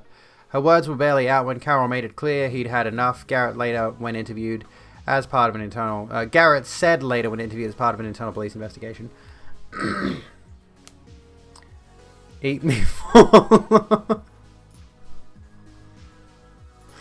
Sorry, I shouldn't contribute. I love all of you, by the way. You're all wonderful people. Except for the trolls who are cunts. But, you know. Carol pulled out handcuffs and put them right in my face, Garrett recalled. This is confusing because we've got Carol, who is the cop, and Garrett, who is the principal, so we're clear. And he said, we're going now, there's no more talk, and we're going now. And I said, but. Carol yelled at her, Garrett said, but she felt intimidated, bullied. She worried that if she said any more, she might be arrested herself, and so I backed off. By now, the girls were crying and screaming and reaching for the principal, who was also crying and was the assistant principal. And it was awful, Garrett later said. Carol handcuffed a 6th grader, so we're clear. Can we get some all cops are bastards in chat? I can't chant that one, but I want trolls to see you next Tuesdays. Did you know it's Draco? We're just getting chants aplenty. Can I get you all to do a chant that's just all cops are bastards right now without the chant function? Spell the whole thing out. Carol handcuffed the 6th grader, later asked why. He said because policy allowed him to, sorry. After being handcuffed, the 6th grader fell to her knees. Miles handcuffed the 8-year-old with pigtails, just acting out of habit, he said later. Walked into a patrol car, Miles stopped and thought, wait a minute, and removed the cuffs. I guess my brain finally caught up with what was going on. All policemen are sods. There we go, that's a good one. While Carol drove those 2 girls to jail, the 4th grader with diabetes stayed behind to see the nurse. She was sisters with the 6th grader, her initials were CC. In all this back and forth, Principal Garrett realized something. The other 4th grader, she'd forgotten about her and now school was out. The girl had boarded the bus and was waiting to go home. The other 4th grader was EJ. Although she said stop, she was on the police's list to be picked up for encouraging the fight. Go get her, the police told Garrett. Garrett was still crying. She didn't want to go out to the line of buses and let all those kids see her like that, but she went feeling she had little choice. A teacher beckoned EJ off the bus, then Garrett escorted her inside to the awaiting police. EJ, scared and confused, begged for her mother and threw up on the floor. Oh, goodness. Why are we reading this instead of laughing at Jordan Peterson? The 2 4th graders still at Hobgood, EJ and CC, were best friends. Williams and Miles walked the girls outside, not handcuffing either. With some parents joining in, the officers formed a prayer circle around the 2 girls. Miles prayed out loud for the kids to be protected and for God to bring peace and understanding. Then he buckled the 4th graders into a patrol car and drove off. On the way to jail, the girls cried snot and all, EJ would say later. Garrett, meanwhile, pulled out her personal cell phone and began calling parents no longer willing to do as the police commanded. Good. That's a good principle. We'll look at JP in a second. For the officers, the confusion didn't end at the school. It continued once the children began arriving at the jail. When Carol walked in with the first 2 girls, Templeton, the investigating officer, pointed to the 8-year-old and asked what she was doing there. The police had no petition for her, Templeton said. The 8-year-old's mother soon arrived and took her child home. Yeah, this is gonna fuck these kids up. Jesus Christ.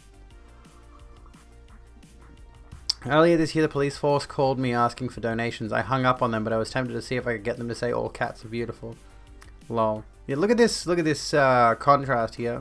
The playground at Hobgood Elementary School, the Rutherford County Juvenile Detention Center. Yeah, let's throw children in a place with barbed wire fences. That's a great. Anyway. Miles brought in the last two girls, the two fourth graders. Then, walking out to his patrol car, he ran into an angry parent, Miles would recall later. It was a father demanding answers. Miles dropped his head, shaking it. The father asked why this was happening. I don't know, Miles answered. We are good people, the father said. I can only imagine what you're feeling, Miles answered. He explained briefly the juvenile court process. This is wrong, the father told Miles over and over. After the third time, Miles, fighting back tears, said he understood as a parent himself the father's anger and pain. Fuck you, the father said. I understand, Miles answered. Only later, when he returned to the police station, did Miles allow himself to cry.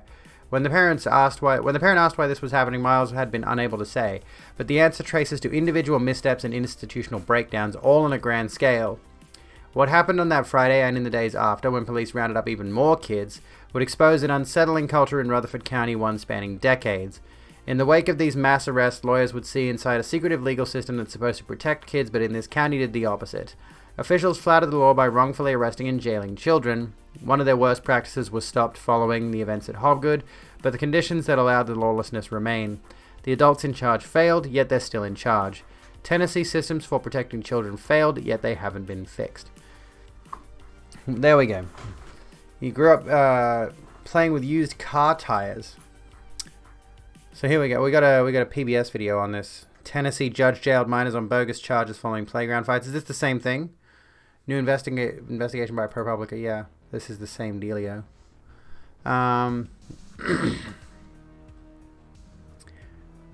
Never understood how one could be such a monster to want kids in jail. Yeah. What is this article? How arresting a bunch of little kids for no reason made this law enforcement person big sad. Anyway, show me those guns. Did we have a flex? I don't know. Everything is a prison system for profit, even kindergartens. Well, yeah, you could argue all the livelong day about how the primary school system. Hey. Pardon? More flexing? She wants more flexing. She didn't even redeem a flex. She doesn't need to, apparently. The school system is laid out to, you know, get kids into that sense of order and good behavior for the workforce, you know. I'm curious, like, what the distinction is between. Oh, there was a flex. I didn't even see it. Well, I've done the flex now. You could redeem hugs. I mean, there's no kiss there though. I'm not doing that because then you do /me redeemed kiss 6,000. Okay, so there's a whole. Good lord. Like, if we go back to this, hydrate, I could hydrate. I haven't done that in ages. Like, look at this. We read chapter 1. There's so much in here. Look at that. It's just like so much. And that's honestly debilitating. Getting into Foucault. Did I say that correctly? Foucault? Let's take a look at the video, which might outline some more of the points around this particular thing. So we're going to do the video. There's your hydrate, by the way. You're a cyclist. You only have leg muscles and a couple of toothpicks as arms. I'm kind of envious, honestly. Francois. Fucko. Fucko. Yeah, that sounds about right. Fucko. Kissed. You going to do it on stream, pussy? Come on. Thought I'd pull up my sleeves. I wonder how far. I can't really pull them up that far. Yeah? No. Yeah, do it. Fucking do it. Bitch. There you go. That's good. Come on. Kiss me, bitch. Pussy. Faggot. Fag. Nobody say that. Nobody clip that. Nobody clip that. It's a pet name. It means bundle of sticks. Exactly. She's my little bundle of sticks. We actually unironically just call each other that, and I didn't think, and I just said it on stream. Yeah. We're allowed to kiss on stream, but like the thing I said to her beforehand. Did you say that? Oops. Anyway, let's react. Too hot for stream. Pornographic. Speaking of pornographic, she's a fash. A new investigation by ProPublica and Nashville Public Radio. Oh, yeah. Cheers. We got whiskey, by the way. Yeah. Oh, the things we've said on stream. Has uncovered an alarming pattern of arresting and detaining elementary school children in one Tennessee county. Lisa Desjardins has the story. Oh. Rutherford County, Tennessee has New coffee from Sil. New tip from Sil. Thank you so kindly. I heard the sound alert. Sweet. Thank you kindly for that. Oh, you need to get the bot to put it in chat. Yes, I need to get there's a chat bot. Coffee has now got a chat bot. So if somebody tips me on coffee, it'll now send an alert to chat, which will be neat. I'll add that to the stream and I'll fix it up so my chat bot is now no longer Streamlabs, and I'll try to get rid of the other stuff. I'll try to do that tomorrow if I get time. Attained a record. It showed the amount. I just wish it showed the amount. Yeah, that would be neat. But maybe it's because, maybe it's like a private tip sort of thing. So, Number of children, some as young as 7 years. Let's go back a second. In one Tennessee county. Lisa Desjardins has the story. Rutherford County, Tennessee has detained a record number of children, some as young as 7 years old in past years. Some were Can we just admire those frames for a second? Good Lord. Those are some good frames. arrested for playground fights, others for cursing. In one 2016 case, 4 elementary school age girls were detained for failing to intervene in a fight. A disproportionate number of the children involved and arrested were Black. Maribah Knight from Nashville Public Radio is the lead writer on the report, and she joins us now. Thank you so much, Maribah. The focus is on this one county, Rutherford County, and an attorney there told you at one point some 500 kids he thought had been arrested by mistake and another 1,500 detained over a point of time as part of a jailing system that seems like it was subjective. Essentially, at points, police and judge were deciding on how the kid looked or how the kid was acting in a moment, whether they would be detained. The Rogram appreciates your recommendation. 3 Bears, thank you for the host.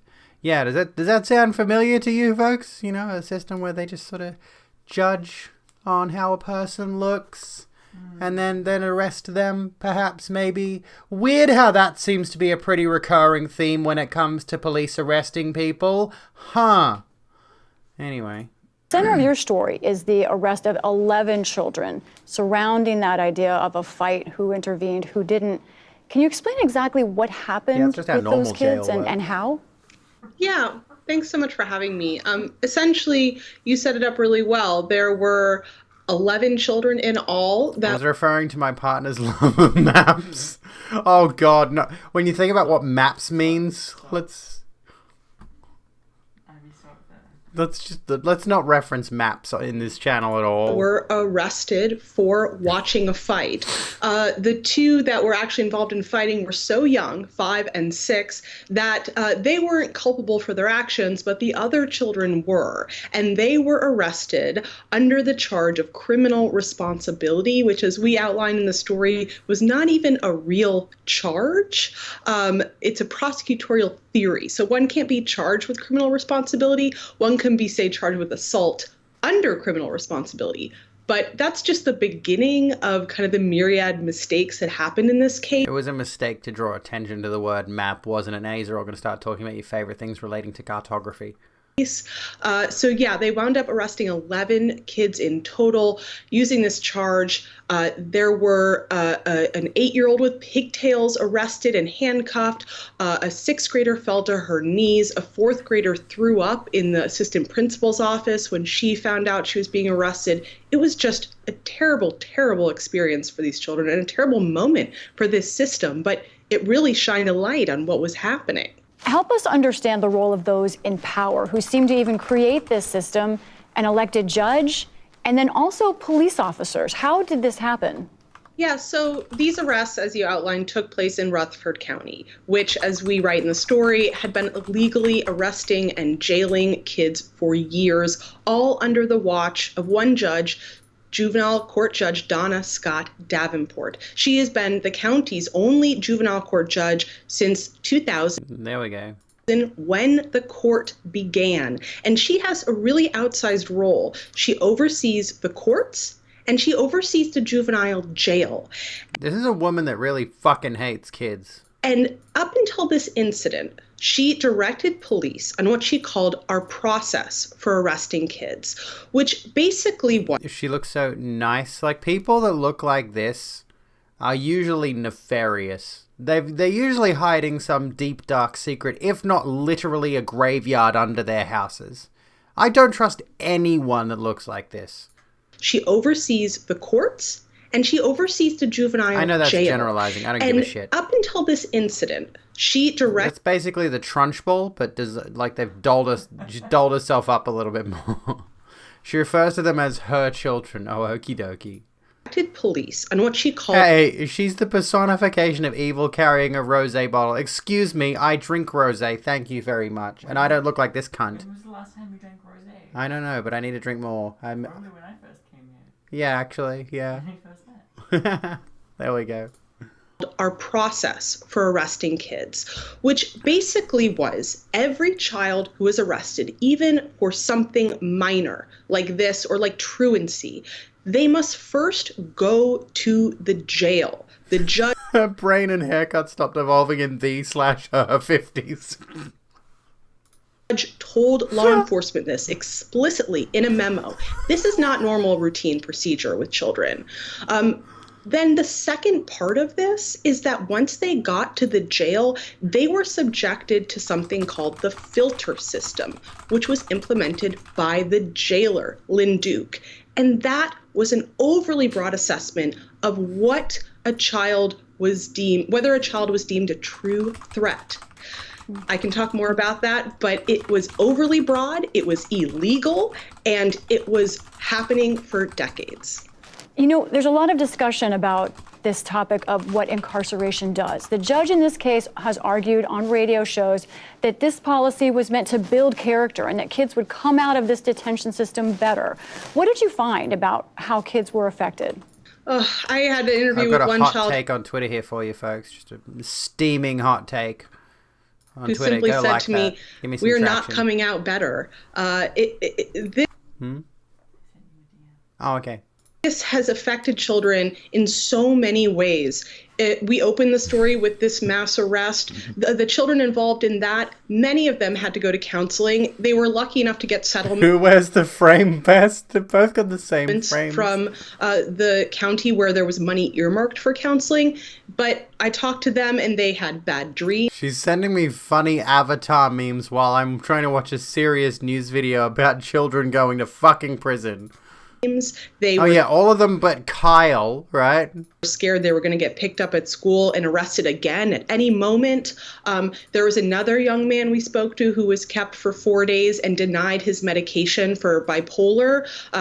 After he was released, he was put on house arrest, and he tried to commit suicide 3 times in the coming year. So the impact on these children is real, it is ever present, and it is wide-ranging. Is this still happening? And have there been any repercussions for the people who put this policy in place? There have been no repercussions except for the settlement. Some of this has been stopped thanks to federal judges intervening. When lawyers have brought class action lawsuits, they have forced the filter system to stop. They have forced solitary confinement to stop. But the architects of this system are still in power. The judge is still the judge. The jailer is still the jailer. And there's also other mechanisms of oversight that are woefully inadequate that we outline in the story. Just one example is the Tennessee Department of Children's Services. They license... Yeah, solitary confinement for fucking children. And yet, money as always. It's like, oh, here are some ways that you can reduce your spending as a regular average citizen. How about stop building child prisons?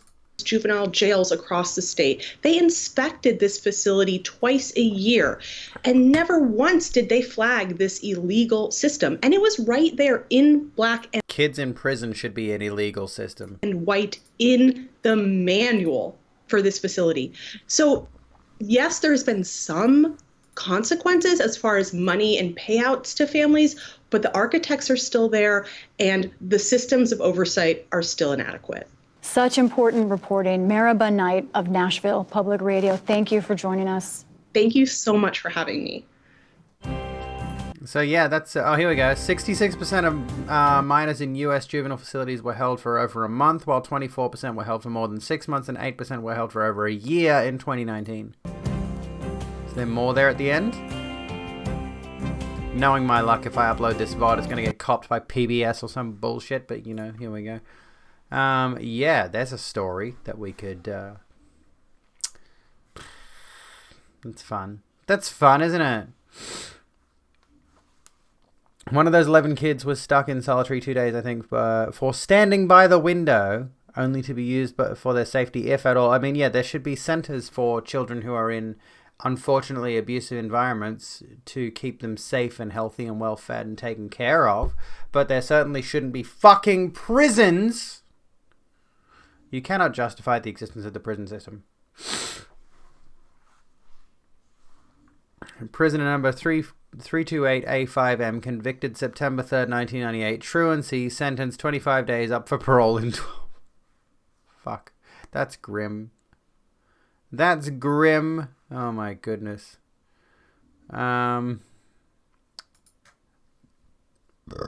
Excuse me. Don't know what else to say. There's not much else hopeful. Here's the story we were talking about earlier. To paramilitary groups, Rittenhouse verdict means vindication.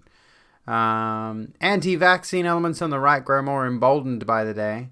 I do kind of want to watch Jackie Lambie blasting Pauline Hanson's vaccine discrimination bill. Here's a headline for you. Jailed MAGA rioter seeks release because it's not healthy to be stuck in a bubble with other insurrectionists. Oh, really? It's not healthy, is it? Okay, let's look at JBP. Let's watch some JBP, shall we? I reckon we should watch some JBP. JB Peterson. Anyway. Here we are. All right, let's take a look at this. Jordan Peterson's bizarre rant on racism and low-resolution thinking. Whatever the fuck British cricket is in crisis. That's after a disgraceful ruling by Yorkshire County Cricket Club that racial epithets were just banter, and the powerful testimony of Azim Rafiq, who has been speaking publicly about the racism he was subject to Peterson. What does the B club. Stand for? This was Rafiq giving evidence earlier in the week to the Culture, Jordan Media Big and Man Sport Peterson, Committee. 12 inches for I started to see for what it was. Felt isolated, humiliated at times. Constant use of the word Paki. And this happened in front of teammates. Oh, yeah, I remember reading about this whole situation with the P word. I mean, there was a tweet that I saw about this where somebody, I forget, was it the guy that this guy a minute ago referred to, posted a tweet referencing like the N-word, and he censored the N-word, and he referenced another known racial slur, and he censored that one, and then he goes, but this is referring to some such and such saying the P word, referring to Pakistani people, you know. And he just, obviously he doesn't see that particular racial slur as vile as the others. It happened in front of coaching staff. We were on a bus trip in London to Surrey game, and we went past a couple of men with beard, and it was like, oh, is that your dad? If we go past a corner shop, or does your uncle own this? I mean, to make one thing very clear, Paki is not banter. Racism is not banter. End of 2017, we had a really difficult pregnancy. And through that time, the treatment that I received from some of the club officials were inhuman. They weren't really bothered about the fact that I was at training one day and I get a phone call to say there's no heartbeat. Sorry. At the time when I left, I had, I think, 4 or 5 months left on my contract. I was encouraged to sign a confidentiality form and take a sum of money, which I refused, which at that time would have been a lot of money for me. I knew my wife was struggling. I knew I was struggling. There was no way mentally I could have even considered putting myself through this trauma. I actually left the country. I went to Pakistan. I never wanted to come back. I know that the pain that I went through for them few months, no one can ever put me through that pain again. That harrowing testimony from Rafiq has sparked a wider conversation about racism in cricket, but also about racism in Britain more generally. And some of that commentary, some of those interventions, both in the mainstream media and in Parliament, have been pretty thoughtful. I think it has sparked a useful and productive conversation in many ways. Other interventions have been less so. This was a question put to the Question Time panel this week. So the panel were asked, with the revelations from cricket's Azeem Rafiq and footballers still taking the knee, what does this say about racism in present-day Britain? Reasonable question. The question wasn't the example of useless commentary. This is the example of useless commentary. It's how Canadian philosopher Jordan Peterson answered the question. Things need to be particularized rather than generalized, as a general rule, let's say. And so this cricket player was facing racism by his own account. The question is... By his own account? That's already red flag number one. Do we want to have a red flag count? Red flag number one. Things need to be particularized rather than generalized also. Who, when, what, exactly? Because otherwise it degenerates into something like a discussion of structural racism. God. A discussion of structural racism. Notice how he rolled his eyes back there for a second. And when it becomes abstracted up to that level, first of all, that pits group against group, which I think is entirely counterproductive. That's always... I keep seeing this all the fucking time, by the way. It pits group against group. One group is statistically and categorically responsible for the vast majority of the oppression that people are facing, including racism. And yes, this is an incident of structural racism. And it actually doesn't address the issue. You know, racism... And I was going to continue on to this point, sorry. And here we go, racism in air quotes. I've heard this. Racism. There are so many people who I've noticed, especially lately, I don't know what the deal is, but especially lately, so many people have been taking this stance, and this is not a new thing, don't get me wrong, that in order to get past racism and homophobia and sexism and transphobia and all these things, people need to just get along and cooperate and listen to each other and all this happy-go-lucky, yeah. But the problem is, like, one side specifically benefits from the other side shutting up and being what's the term that I'm looking for here? Like one side over here on the right is going to strictly benefit if these groups over on the left stop talking about these structural issues and just get along. Yeah, stop telling people when we abuse you. Basically, to sum it up, you know. It's a nonsense argument peddled by people who've never faced a confrontation like this in their lives.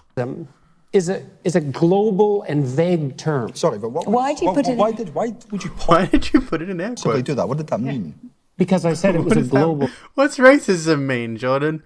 What's racism? What's racism? Racism. What does that mean, Jordan? Like the autism and neurodivergency pride so eloquently coined, nothing about us without us. Yes, pretty much. Would love to just get along and be happy if the people I need to get along with weren't constantly trying to erase my existence. Bingo! No, the inverted commas as if it's not a real thing. No, that isn't what it meant. Well, what did it mean then? Explain. It meant that it's indicative of low-resolution thinking. And what I mean by that is... I love this lady's face, like... What the fuck does that mean, Jordan? You just made that phrase up. We use all these terms frequently in discussions like this. Like 480p. That are he was containers of undifferentiated content. He was repeatedly called abusive terms directly linked to his ethnicity. By who? By not just one, but repeated members of the Yorkshire Cricket Club. He's had people contact him. If it walks like a duck, Jordan, talks like a duck, it's a duck. It's racism. I'm not denying his experience. Right. What I asked was... Low-resolution thinking is my farts. Shut your fucking mouth, Jordan. Yeah, her eyes just said everyone, and everyone else in this panel is looking at Jordan like...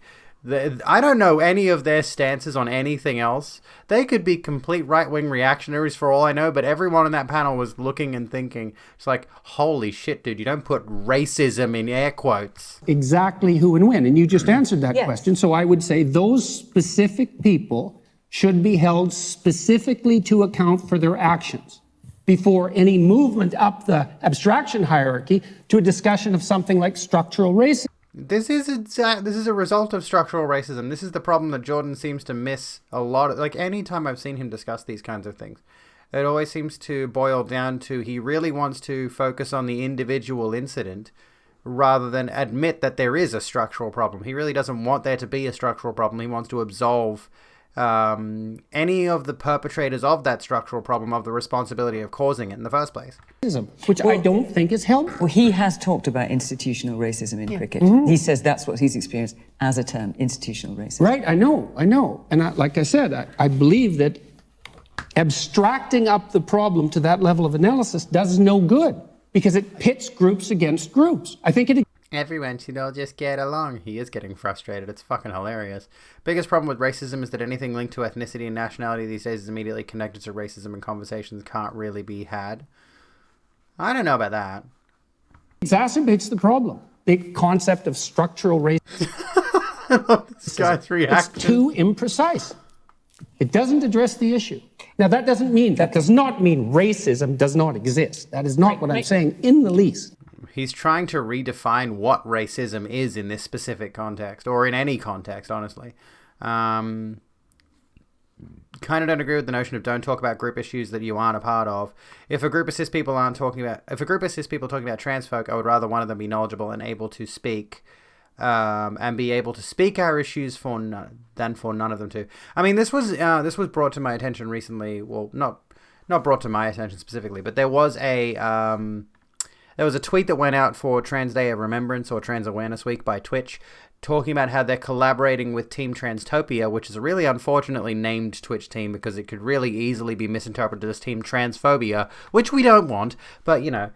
And there was at least one person in the comments who responded with this concept that why is this team allowed to exist that only consists of trans and gender fluid and non-binary people, right? Isn't it counterproductive to not include other people in that? But the problem there is like,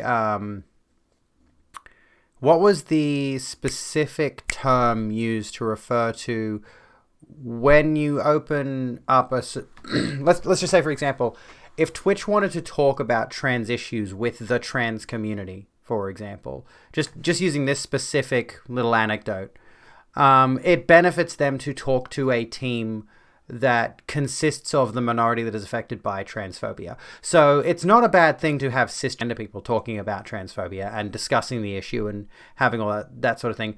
But the issue arises when you are specifically creating let's just say a panel discussion of purely cis people to talk about trans issues, and not inviting any trans people onto that discussion. And it's the same kind of thing here, I suppose. Like, if you are specifically going to talk about institutional racism, structural racism, and all these kinds of things, and you're not going to invite the people affected by that particular thing. And, like, let me just go back for a second. That does not mean... So it's not all white people on this panel. But still... I still see a lot of whiteness on there in the first place. Oh, sorry, I meant to be showing the thing here. But just generally speaking, you have to invite everyone. You must have someone from each perspective, which is a good point of view. But if, for example, there is as with racism, which is just an ongoing discourse, honestly, there needs to be more platforming of the voices affected by structural racism. More of those voices need to be heard. More of those voices need to be discussing the problems at hand, need to be bringing their stories forward, you know. Or inviting transphobes and TERFs onto the discussion on whether or not we should have rights, which is generally what is happening when it comes to that sort of specific thing. We're seeing a lot of people who have got a vested interest in eradicating us talking about us as though they have authority on the subject. So the oppressors are demanding a voice in the discussion of their oppression, pretty much. They would love to control the discussion. And yes, that is Ciri's sword. It's not actually inscribed. It's a cheap knockoff. Anyway, continuing on. Racism does not exist. That is not what I'm saying in the least. Both sidesism, textbook example, pretty much. How could you go on a national TV show without having done any research whatsoever into the story? It's like, we have to be very specific here. We have to be very particular. Who called who? So I'm getting kissies. I have to pause the video for a second. I'm getting kissies. Gay. She's gay. Just pointing that out to you. Who, what, when? Well, as Stella Creasy said, we know precisely who was called what and by who. So it was Rafiq. He was called many racial epithets by other members of his team over a long period of time. When Jordan Peterson says, institutional racism, that would be too abstract. Well, an investigation into those incidents by the cricket club found that using these racial epithets was just banter, and actually blamed Azeem Rafiq for taking it too seriously. So there is clearly institutional racism going on at that club. There have also been complaints about the fact that the National Cricket Board was not intervening proactively enough into the case, which has led to, I think, a very persuasive charge of institutional racism there. What was the quote I read about Peterson recently? Something to the effect of, like, he's the dumb person's idea of what a smart person is. To summarize, he knows a lot of big words, he's got degrees behind him, he's got knowledge behind him, and he's exactly the same kind of person that Kathleen Stock is currently turning into. We could look at a Kavanagh video, actually, honestly, if you want to, because I'm quite fond of Kavanagh, and I'm sure he's got a new video out that we could look at. Kavanagh is great. If you're not subscribed to the Kavanagh, go do it. But yeah, everything I've seen about Peterson is he has a habit to talk beyond his area of expertise, which is fine. I don't have an area of expertise. I am a first-year bachelor student of sociology, for example. But the issue is, like, when you have a certain area of expertise and then you try to... This is the problem, is, like, same thing with the Kathleen Stock thing. Look up the Kathleen Stock story. We'll cover it on stream tomorrow night or something. I don't know when. But essentially, like, what you've got is you've got these people who are intellectuals, who are academics, who have been at universities and studied their entire lives. And as a result, they reach a certain level of, I want to call it arrogance, where they cannot be challenged on the majority of their viewpoints. And they believe that because they're an academic, they have the wealth of knowledge behind them to comment on literally anything. Yeah, their heads are up their asses, basically, to sum up. And then one thing that has been very, very present in all of these sort of descriptions of what happened at that cricket club is that people accepted racism as if it were normal. Now, that sounds quite structural to me. That's not just about individuals. That's about how all of these individuals were socialized into the same society. Literally, yes. As we were listening to that guy telling his anecdote about what he was dealing with at that cricket club, sounds like, yeah, I'm just repeating what this guy said just then. It's like these people in that cricket club, and a lot of people in society as well, have this idea that they can just say whatever they want about someone based on their race, and it's just something that's blasé. It's something that's not even considered. Like, the racism aspect of it is not considered. Which accepts racism. Aaron, we've talked about Jordan Peterson before on the show, but I thought that was, it was just dumb, wasn't it? You're saying everyone else is guilty of low resolution thinking, which is the kind of thinking that means that you might have to read before you speak. Yeah, I've got 2 words for Jordan Peterson, Michael, if he's watching, which is eat carbohydrates. Stop this whole meat diet. Got him. Stop this whole meat diet and salt, because you've got the low resolution thinking. You could see he was thinking really slowly, and he's really tired. Jordan, have a bowl of pasta. Have a sandwich. Yeah. Have a sandwich. Have some rice. Have some roast potatoes. Freshen things up. Because, of course, he's on this crazy diet of meat, salt, and meat make brain 4K. I think it probably isn't helping with his cognitive performance. What was interesting, of course, Michael, is he said, institutional racism doesn't mean anything. If you actually wind that clip back, he says that racism is a global issue. So he contradicts himself quite. To this day, I've literally never heard anyone who isn't white use the term race baiting, which is just a gaslighting term to strike down any sort of discussion about race that makes white folks look bad. I think I've seen people of color use the term race baiting, but the issue there is you come across one of the good ones, quote unquote, who always just tends to feed into white right-wing rhetoric. Immediately, and I think he's kind of dining out, Michael, on his reputation. He had one stellar interview with Cathy Newman on Channel 4, where he was like an alt-right version of... Maybe he wasn't in a coma long enough. Oh, fuck. Bradley Cooper on Limitless, the film. He was just like, Neo in the Matrix. Boom, boom, boom, boom. It's like it's not the same guy, which why, I return to my initial point, which is maybe try eating some carbohydrates. It's probably been several years. It's probably affecting your sleep. It is a whole macronutrient You know, there's 3 fats, proteins, carbohydrates. Vaush is trending. Vaush has been trending for like 6 fucking weeks at this point. I don't even know what the deal is. But recently he did moderate the debate between Doe and Riley Grace Rochong, which would put him back on the trending feed again. But also it's worth noting that your trending feed is curated by what you already look at. So, you know, if you're invested in that particular culture on the online side of things. Doe, Exilia X. Side note, you'll never not be able to see AirPods as the cum hanging off Ben still is here and there's something about Mary. I don't want to remember that movie. Is that royalty on screen? I think it is, Goat. How you doing? Exilia X goes by its pronouns. Trans Deer. Generally anarchist streamer. Content creator. Very cool person. I really like Doe. You can't eliminate it forever, Jordan. Please. Do yourself a favor. And until you do, I don't think you should come back on British television. Because you make no sense. He shouldn't be on television. television. Makes 0 sense. Very embarrassing, not just for him, Michael, but also for his publisher. See, he did look like an intellectual charlatan there. Really. What the hell is he doing on television? You see people... What I'm curious about is how are these people functioning without carbs in the first place? Like, I can't do it. I've tried, literally, for cutting purposes. I can't cut carbs. On Twitter going, who is this Canadian guy? He's making no sense. A year ago, 2 years ago, he was this, 2 years ago, he was this enormous Anglosphere intellectual heavyweight. And it does feel that, you know, how he's talking and so on, it's a different guy. So, eat a sandwich. Let's see how it goes. Eat some carbs. I want to show one tweet that I think also, you know... Are there actual studies done on, like, the effects of eating carbohydrates or not eating carbohydrates on the brain? I'm curious. There's got to be something, right? Somebody has to have thought to themselves, oh, there are people trying low-carb diets to lose weight. Is this going to have any significant health defects specifically relating to the brain? Because, you know, if you lower your brain function, if you're not getting the right nutrients in, there would be, Alan? I would hope so. You're going to go to bed, Fox? Have a good one. Because in that case, it seems sort of like, oh, he was put on the spot. He just hadn't done the preparation before the show. Also, obviously, you know, an incredibly obnoxious person. He tweeted something earlier in the week, which, you know, obviously he wasn't put on the spot there, which I think just shows how both shallow and reactionary his philosophy is. So he tweets, "There is simply no such thing as social justice.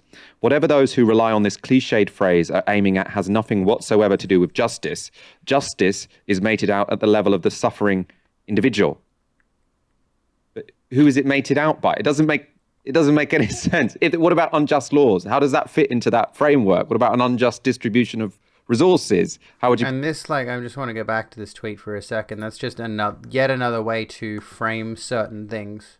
Or effectively just to dismiss other arguments, honestly. To dismiss any arguments to the contrary. So if you say something like there is simply no such thing as social justice, that basically just puts it puts anyone who identifies themselves as being a proponent of social justice, puts them into question, right? In the 70s, they would call this jive bullshit. Nobody says social justice apart from those who oppose it. Yeah, generally speaking, like those who are actually in favor of what you would consider social justice don't use the term anymore because it's been co-opted. Same with the word woke. You know, people on the left don't tend to use the phrases social justice or woke anymore to actually define themselves, at least as far as I've noticed, because they've been co-opted by the right and effectively dragged through the mud.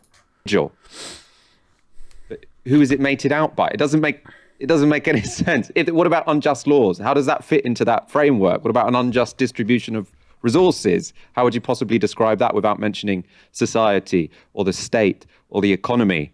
It's sort of bad undergrad tweeting, isn't it? And this is a guy who sees himself as an intellectual titan. That was his shtick, Michael, and it's very sellable, right? You don't need to care about minorities. You don't need to challenge the political economic status quo. Tidy your room. And then, of course, there's the images of Jordan Peterson's house looking like a shit show. So, yeah. Was Peterson ever coherent? I mean, to throw back to what we were saying before, he's the dumb person's idea of a smart person. You know, he has a lot to say. He knows a lot of big words, and he knows how to frame his arguments in such a way that if his audience who are already on board with his ideas are listening in, then they're just going to agree with him and they're going to become galvanized, right? That's basically what it boils down to. Everything I've heard from him is just framed in such a way that do the Marie Kondo Yoru. Everything I've seen him talk on, every video I've seen of him, tends to be just honestly waffly bullshit. And then you've got people who don't really understand what he's saying, aside from the little bits that interject and sort of seep into a more normal speak kind of realm. Semantics and vocabulary are a really quick and easy thing to focus on when a smart person wishes to discredit a dumb person, basically.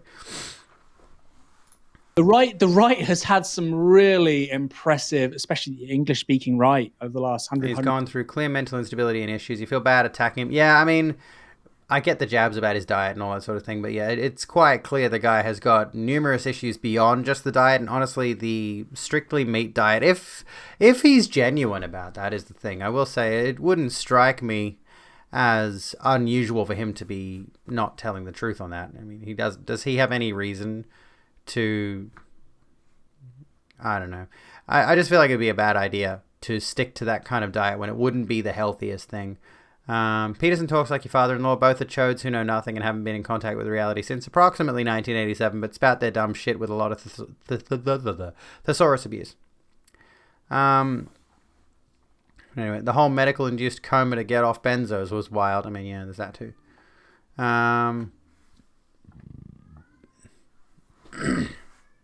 It's the same as newly awoken Christians. I think I get where you're coming from, honestly. Like, yeah, I don't think he's necessarily a bad psychologist. I think he's just gained a significant amount of, let's come back to the fact that he is an academic, right? He's an academic that gained a lot of notoriety for his viewpoints and his perspectives and his willingness to go out there and talk on certain issues that he's not really specifically informed on. Like, I don't know, maybe, I suppose he did write, like, what was it, 12 Rules for Life, right? Which would have been rooted in psychology, and everything I've heard about it is, like, there's some good stuff here interspersed with some honestly pretty bad stuff, especially with regards to young men. But there's, like, some good ideas in there mixed with some bad ideas. And as a result, the good ideas have built him a fan base. Have built him a pretty significant, strong fan base of loyal people who are going to go around all sorts of places, internet and online and offline, spreading the word of their new god, Jordan B. Peterson. And that has given him a tremendous amount of confidence to basically speak on whatever he feels he can speak on. Which leads to these kinds of things. I don't know if they're going to continue saying anything particular. In 50 years, it's had some really impressive right-wing intellectuals and novelists, right? Evelyn Waugh, P.G. Wodehouse, you go back to the 19th century, you've got European figures, you've got Wagner, you've got Nietzsche, smart people. And it says something about conservatism as a political tradition, as an intellectual tradition, that this guy the porn version is better 12 inches for wife. Is the flame holder for it. Because he hasn't really got that much to say. He's got some identical arguments on freedom of speech, and that's kind of about it. He's not that intellectually curious. He seems quite limited in his range of interests. He is where he is, Michael, because frankly, there is always going to be a massive audience to tell arseholes that it's okay to be an arsehole and to get a publishing deal off the back of it. There's always going to be the Kathleen Stock model, essentially. An audience for that. Is he adding value as a conservative intellectual? I don't think so. I do like to read these books and sort of engage with what these people are saying and thinking. And I listened to, what was this book called? 12 Rules for Life is the book. I glanced over the text, but I listened to it as an audio book. It's terrible. And also it's really long. It's like 500 pages. You read Dostoevsky. If you're going to invest that much in a book, Christ, it's not like it's 150 pages. Then I get it. Disposable trash ideology. This is actually an investment of your time. And he's not really saying very much. We don't need to go into Jordan Peterson. I think one of the reasons why he was so big as well, Michael, is because people are looking for answers. In a way, that's a really positive thing. People are looking for big ideas. I just think he has particularly bad, big ideas. There we go. There's that. Which, yeah, I think we probably didn't need the rest of the video there, but that gives us a bit. Anywho, is he adding value as a conservative, period? Is any conservative adding value as a conservative? Is that mean? I feel like that's mean. I don't know. Talking about thick books, you just got the entire Isaac Asimov's Foundation in audiobook. I mean, there you go. That sounds good. Big ideas by one person aren't often so good. And I think, generally speaking, he is trying to be part of a larger conversation. But his viewpoints aren't really adding much. He's not really challenging anything. He's not adding any new information to the discussion short of his thesaurus, Now, what it is that people are looking for an easy way to make sense of this, and going back to sleep seems like the least painful, and that's exactly what white folks in power wish us to do. Shall we talk about white folks in power, actually, on the subject? Shall we continue on the train of racism and the discussion thereof to this T1J video, which I saw earlier? I didn't realize it was 17 minutes long, but how white supremacists hide in plain sight. Let's have a look at this, because T1J, honestly, T1J speaks for himself. This video is sponsored by Skillshare. We're going to skip the Skillshare promo. As I've covered before, there is an undeniable racial disparity when it comes to American Do you mean racism or racism? Law enforcement and criminal justice. There are mountains of evidence that show that racial minorities, particularly... By all means, if you want to support T1J by going and using his Skillshare code, go ahead. But I just skipped the ads. Black, Latin, and Native Americans are more likely to be stopped, searched, arrested, and assaulted than white people are. They are also more likely to be imprisoned and to receive harsher sentences than white people for the same crimes. And we can also learn from this data that this disparity can't be totally explained by things like poverty levels and crime rates. Because, those are the things that the naysayers like to bring up. If you'd like to take a look at some of this evidence, I've compiled a very long list of links, which you can find in the description.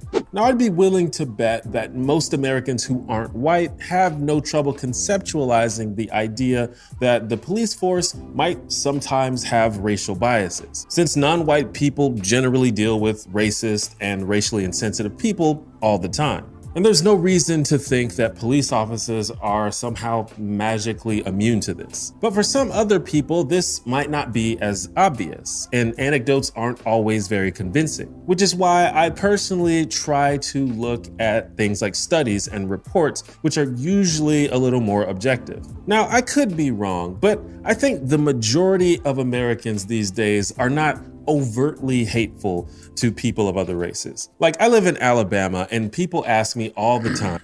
I will say that's a pretty optimistic way of looking at conservatism and progressivism, honestly. That's not really if we look at what conservatism is today, it tends to be preserving traditions rather than things of the past. Like, not really specifically objects, it's more about conserving values that are largely outdated thanks to modern conventions, is the way I generally look at it, which is not necessarily the best thing. We don't want to be conserving older values because we can look at all the historical evidence that suggests those particular values are not worth maintaining. Hello, Golden. How you doing? What's it like to be a black man in Alabama? That must be rough. I feel like they assume that people wave nooses and yell the N-word at me when I'm walking down the street every day. But it's not quite like that. We've made some progress in this country. I think even if people personally harbor negative feelings toward a certain race, they still understand that it's socially unacceptable to share or exhibit those feelings in public. Now, in the era of Trump, we have definitely seen people be more brazen with their racism and xenophobia, but I still think those folks... The average white person on the street doesn't make race an overt deal, but they go home and are complicit to other families' racism, which doesn't lead to anything better. Yeah, pretty much. Are definitely in the minority. I get the sense that most people feel like racism is just not a good look. I think most displays of racism these days comes in the form of ignorance or apathy or unconscious bias, which may sound tame, but when people with power have these biases, it can have a long-standing, widespread effect. If police officers, employers, lenders, judges, etc. have racial biases, their discriminatory actions can very quickly create a ripple effect that can exacerbate systemic problems. Because of this, many folks have proposed that people in positions of power, like employers or police officers, participate in special training to expose and hopefully get rid of some of those racial blind spots. In the years following Do people act like light once you observe they change their behavior? I mean, I feel like I can attest to this. I've seen it happen. I've seen people who will act a certain way around me around me, I suppose, and around other certain people. And then they completely flip like a switch once they're around other people, depending on certain particular behaviors. That's just one anecdote, but I feel like there are a number of people out there who do not, who would have similar anecdotes, generally speaking. So yeah, like there are definitely some behaviors that people are definitely aware of the fact that this is not acceptable behavior, and as a result, they conceal that behavior from others. Morning, Clara. How you going? Okay, so let's keep looking at this. Damn space bar. 2014 police killing of Michael Brown. Most states mandated that police undergo some form of diversity or implicit bias training. But it's unclear whether this is having any practical effect. As far as I can tell... If your date is nice to you but horrible to your waiter, they're not a nice person concept. Basically sums it up, yes. My hair is super pretty. Thank you, Lotus. How are you? Mummy, you're so stunning. Am I mummy now? I mean, I am a mummy, so technically I'm a MILF, If you want to, F, but, Tea time, radio, sounds good. But yeah, it is social group pressure. You want to F? Your experience with conservatives locally has been mostly that they agree with some values that exclude people from a good dinner and a party is no value that should stick around when the government wanted to make a factory over a museum's archaeological site that was said to have not been fully excavated. I mean, this honestly throws back to what I've said a couple of times, is that there are so many socially progressive values that a lot of people who would identify as conservative would still agree with. There are a lot of people who vote. This is the issue, right? Is like political parties in general will give you a number of policies that you're voting for, no matter which party you vote for. So you'll vote for this party and you'll get this package of policies that party supports. But there's a couple of policies in there that you're particularly passionate about that the other party's not doing. So you'll vote for this party over here. And the unfortunate situation there is that you'll have a number of people who are really, really passionate about like one or two policies over on this side. And they'll vote for that party because they want to see those policies go through, even though there's a bunch of other policies over here that they would probably agree with, but this party over here is specifically going to demonize everything this party says and vice versa. So as a result, what you're going to get is but political parties just attacking one another to try and garner support, which is all it really is, like using the voting system as a form of I don't know, as a voting system generally. Abortion is the number one wedge issue for the right wing, and it's all about the framing. What is the framing with abortion? Oh, well, you're killing someone, you're murdering someone. And there's a good video by J.S. Solis that we watched recently, which effectively sums up the whole thing in about half an hour's time. Interesting thoughts here. Let's have a look. Here we go. Here's something we could look at. 20% of the population is highly suggestible and easily hypnotized and therefore susceptible to believe almost anything. Hang on a sec. Let me shrink this for a moment and we'll come back to T1J. This could be worth looking at. After school, when we examine the breakdowns of things like placebos, what does this say? Okay, so let's have a look. The caption is the main point. Hypnotism, persuasion, or suggestibility, there is typically a 20-60-20 breakdown. For example, a placebo medication will have a profound effect on 20% of patients and 20% will feel no benefit at all. 20% of the population is highly suggestible and can be hypnotized to believe anything. On the other hand, 20% will be highly skeptical and unreceptive to persuasion of any kind. The 60% in the middle are fairly neutral. They can see both sides, but they can also be swayed one way or the other. According to author Aldous Huxley, this explains much of what goes on in our society. The ruling authorities understand this breakdown, and if they can capture 20% to believe anything they push, the middle 60% can be swayed to follow along. The 20% who refuses to comply will be demonized or eliminated. Which, yeah, that's a good way to put it. It's a good way to frame it. Shouldn't we, why shouldn't we just have like one progressive party and ban the bad guys? Because sadly, that's not how politicism works. There's a lot more to it. Parliamentarianism, ranked choice voting systems. Hello, Mia. How you going? Make common decisions by means that allow us to express more than one preference at a time. I mean, that would be my ideal situation. Voting on policy, not on parties.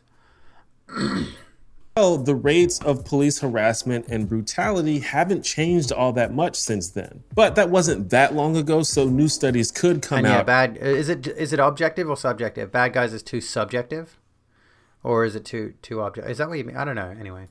At any time. According to the Washington Post... Basically, you can't really say the bad guys. Because the bad guys could mean... Yeah, any number of things. That is subjective, yeah. Which has been tracking police killings in particular since 2015. The rates of those killings... We've got a cycle of capitalist party. Well, if you're in America, I would say the capitalist party. You've got one ultra-capitalist party and one regular capitalist party. You don't have a socialist party, I'll say that much. Has not changed much either. Both the Dems and the Republicans are heavily capitalist. It's just one is more heavily capitalist than the other, and they just have a tendency to frame themselves in such a way that they look progressive, but they're not really. Maybe you're in there's Sweden. Another element to... Sorry, I just like when I see the 4-year thing, I immediately think America. The story that we're missing. Hi, I'm T1J. Follow me. This video, like all my videos, would not be possible without my members and patrons, including homies like Taylor Hartman, A&K, Logger-Headed Doctor, and Hello Desdemona. If you'd like to support the channel, you can become a homie yourself by clicking the join button below the video or by checking out my page on Patreon. So I said earlier... By the way, I got a new Patreon sub tonight. Now's as good a time as any to say I also have a Patreon if you like me looking at other people's content on stream instead of doing my own content, which I probably should do. That I think outwardly racist people are in the minority. But that doesn't mean that they're evenly distributed across the population. Please ignore the Streamlabs tip Here's a thing, hypothetical. Because for anyone who is curious, Streamlabs has a tendency of signing you up to things you should not. Use the Streamlabs one. Let me just actually, I can change that really quickly. Where is it? Patreon, do not monthly tip. There we go. I'll do that. And I'll do it over here as well because I might as well. This is annoying. This is... Yeah. The monthly tip from Streamlabs. Yes, you can do that, yeah. There's nothing wrong with that. Well, you could potentially, but I'd rather try to strip any support from Streamlabs while I still can. Anyway. What if I challenged you to go on YouTube and find a racist comment as fast as you can? A speed run of sorts. Tough challenge, I know. What would be your strategy? Would you pick a channel at random, or would you pick a specific type of channel to start with? Be honest. My point is that you're probably more likely to find racists in some places than you are in other places. And the question is, what if many of America's law enforcement agents... I mean, I'm still doing the sub off Twitch thing as much as I can, but I still do appreciate subs, so I'm leaving my sub counter up there, because whether I like it or not, it does give me money. You know, if I were to try to drive all of my income... Hey, Kiara! Thank you for the raid. Welcome, friends. Welcome in, Raiders. We're just watching a video by T1J and reacting to it, sort of. That's not working. There we go. Hello, Kiara. How did your stream go? What'd you get up to tonight? Can we get a shout-out for Kiara? Yeah, we were just talking about, basically, the sub-off Twitch thing. For a moment there, for a brief moment, because the reality of the situation is as much as I would like to... I'd love to have all of the financial support that you lovely people give me directed to things like coffee and Patreon and all those kind of things. But then that puts the responsibility, especially like with Patreon, puts the onus on me to put content on that platform specifically, put exclusive stuff. There's a tip on coffee from Momo. Thank you kindly. You have to look, you're having an emotional moment. Oh, I'm sorry, Kiara. I hope it all clears up soon. I hope you're okay. Lots of love to you. Okay. Can we get some love for Kiara in chat? Anywho. So like, well, one of the major things with the sub off Twitch thing is like, of course, you would want your audience, if you have a significant enough audience, to subscribe to you off the platform because it denies Twitch their 50% cut of subs and all that kind of thing. But the issue then, of course, is you have to find a way to push those supporters off the platform, when they're generally speaking, it's just easier to buy subs and bits on the platform and hand them over to streamers. So, yeah. You're all for banning parties that are openly hateful, but apparently saying maybe the people advocating for bigotry, eugenics, or similar ideas shouldn't be in positions of power is controversial and will spawn countless slippery slope arguments. Well, basically, yes, indeed. Pick any post that's anti-racist because every one of those comment sections has racists coming in to argue, which is always the dumbest shit in the world. Agencies are some of those places. And if so, why? I touched on this a little bit in a video I did about a year ago, but I wanted to explore it a little bit more. Now listen, there is absolutely no shortage of individual cases of police officers being shown to have ties to white supremacist organizations. I mean, I could keep going. There's so many. Discord like seriously, this could be the whole video. I find this pretty alarming personally, and maybe some of you do too. But one could still argue that those are individual cases. They don't I hope you feel better soon, Kiara. Prove that there's a larger trend on their own. Perhaps these are those bad apples I keep hearing about. By the way, y'all do know the full saying is bad apples spoil the whole bunch, right? Just saying. The United States intelligence community, including the FBI and the Department of Homeland Security, publishes reports every year detailing threats to the country, both domestic and international.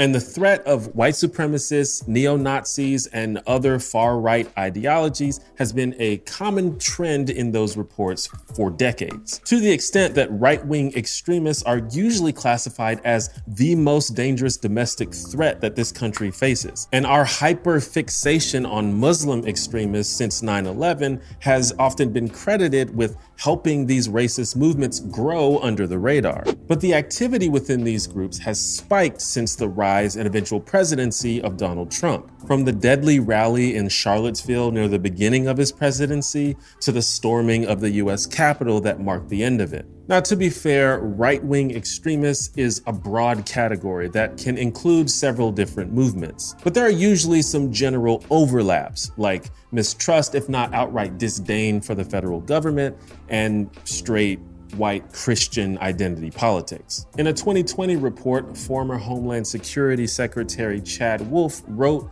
that he was, quote, particularly concerned about white supremacist violent extremists who have been exceptionally lethal in their abhorrent targeted attacks in recent years. And Chad Wolf, if you didn't know, not really a great dude. He's one of the guys that orchestrated the separation of immigrant families during the Trump administration. And he was also the guy behind sending government forces to kidnap protesters in Portland last year. Even that dude says he's particularly worried about white supremacists. And he has good reason to be. Certainly, as you say, it has been the biggest chunk of our racially motivated violent extremism cases, and itself the biggest chunk of our domestic terrorism caseload overall, and the most lethality over the last decade has been from these same extremists. But it sounds like a digression, doesn't it? What does this have to do with racism within law enforcement? I briefly referenced this in my video from a year ago, but the FBI has been somewhat secretly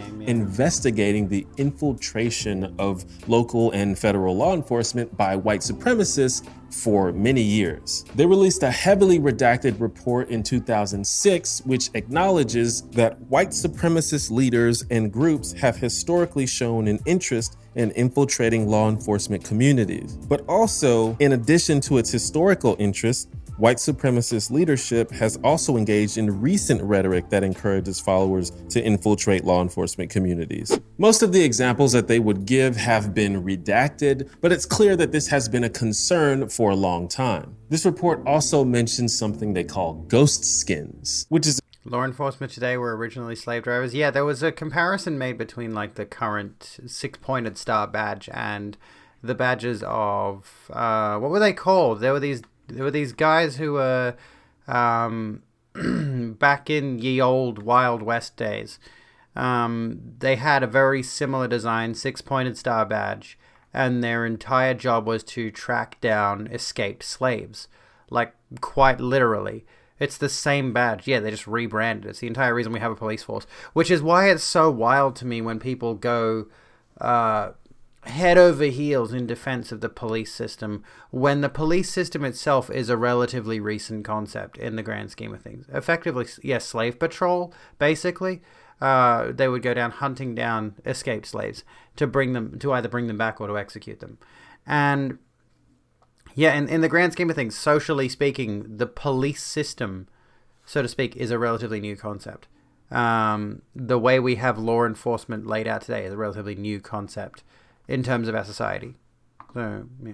The term used for members of law enforcement who specifically attempt to blend in and hide their true motivation while acting as informants for white supremacist groups. So sometimes even those people I mentioned before who aren't overtly hateful can still be secretly dangerous. A more recently leaked FBI document states that investigations focused on white supremacist extremists often have identified links to law enforcement officers. So essentially, one of the strategies of far-right nationalist movements is to encourage its supporters to try and get jobs in law enforcement, which of course expands their power and influence in their... And I mean, it's not even that much of a stretch, honestly. Even if you don't consider the historical context of the six-pointed star, you could just look at the prison system as it stands right now. And there are literally laws enshrined that allow them to enact slave labor or incredibly low-paid wage slavery effectively on prisoners. There are laws that say you can effectively enslave a person if they've committed a felony, if they've committed a crime, which is why the prison industrial complex is such a bad thing, or such a prominent thing, I suppose. Not even just necessarily such a bad thing, like no shit, the prison industrial complex is bad. It's a bad fucking system. But they're putting people to work inside those prisons and they're paying them an absolute pittance to do the work that, you know, no one else is going to be doing. Not only policing to control slaves, but gun rights to control slaves. Historically, police evolved out of the military in the last 200 years and were specifically meant to suppress revolutionary/social movements. Policing, as we know, it was invented only in the 19th century. It's a relatively recent concept.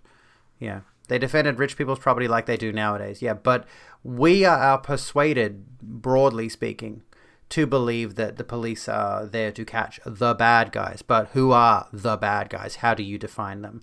And of course, as we're taught growing up what the police do, we're given example of these almost cartoon fiendish villains. Paw Patrol, right? We're given these ideas of who the bad guys are that are, don't get me wrong, like they do portray real, actual criminals and things like that. But they give us the worst possible examples, like police are going out there just specifically to catch like murderers and rapists and all of this, like the worst of the worst of the worst, not considering the fact that there are so many people who are arrested and charged with things that are completely ludicrous just to throw them in jail. Local communities. Many of these jobs aren't that hard to... And yeah, according to the news, the bad guys are always black, brown / not English speaking, or they're a white serial killer / mass shooter who gets a pass. Rittenhouse. Anyway. Get, and also they're naturally appealing to the types of people that support these movements. I mean, you get to carry guns around and tell people what to do. That's like half their whole thing. And it's probably not just a few bad... And what about things like drug busts and detectives who stop serial killers? Well, serial killers we can give credit to, like, yes, tracking down serial killers, fine. But it's important to realize that the war on drugs was literally started by the US government. Like, they facilitated the war on drugs so they would have more people to put in prison.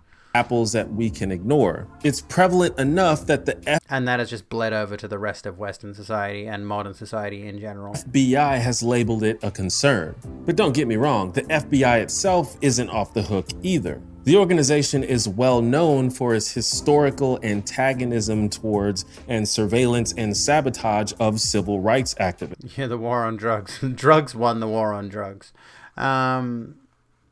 The Internal Intelligence Agency in Germany hired informants and right-wing underground orgs for decades, but still didn't manage to investigate / prevent several murders and bombings by neo-Nazis on Turkish Germans in particular.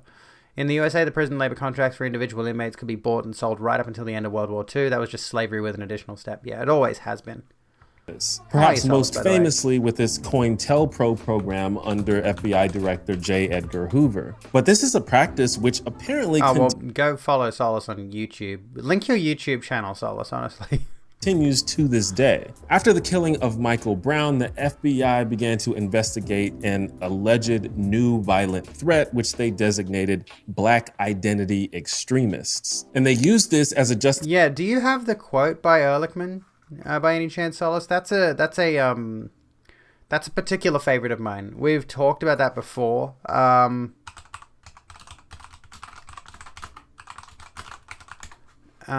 me see if I can find it. I think I've got it here. Where is it? Drug war quote. Here we go. Let's just quickly interrupt T1J for a second. I promise we'll finish the video because it's a good video. Hey, where was it? I was reading that. Drug war quote. Here we go. If we click on this for a second.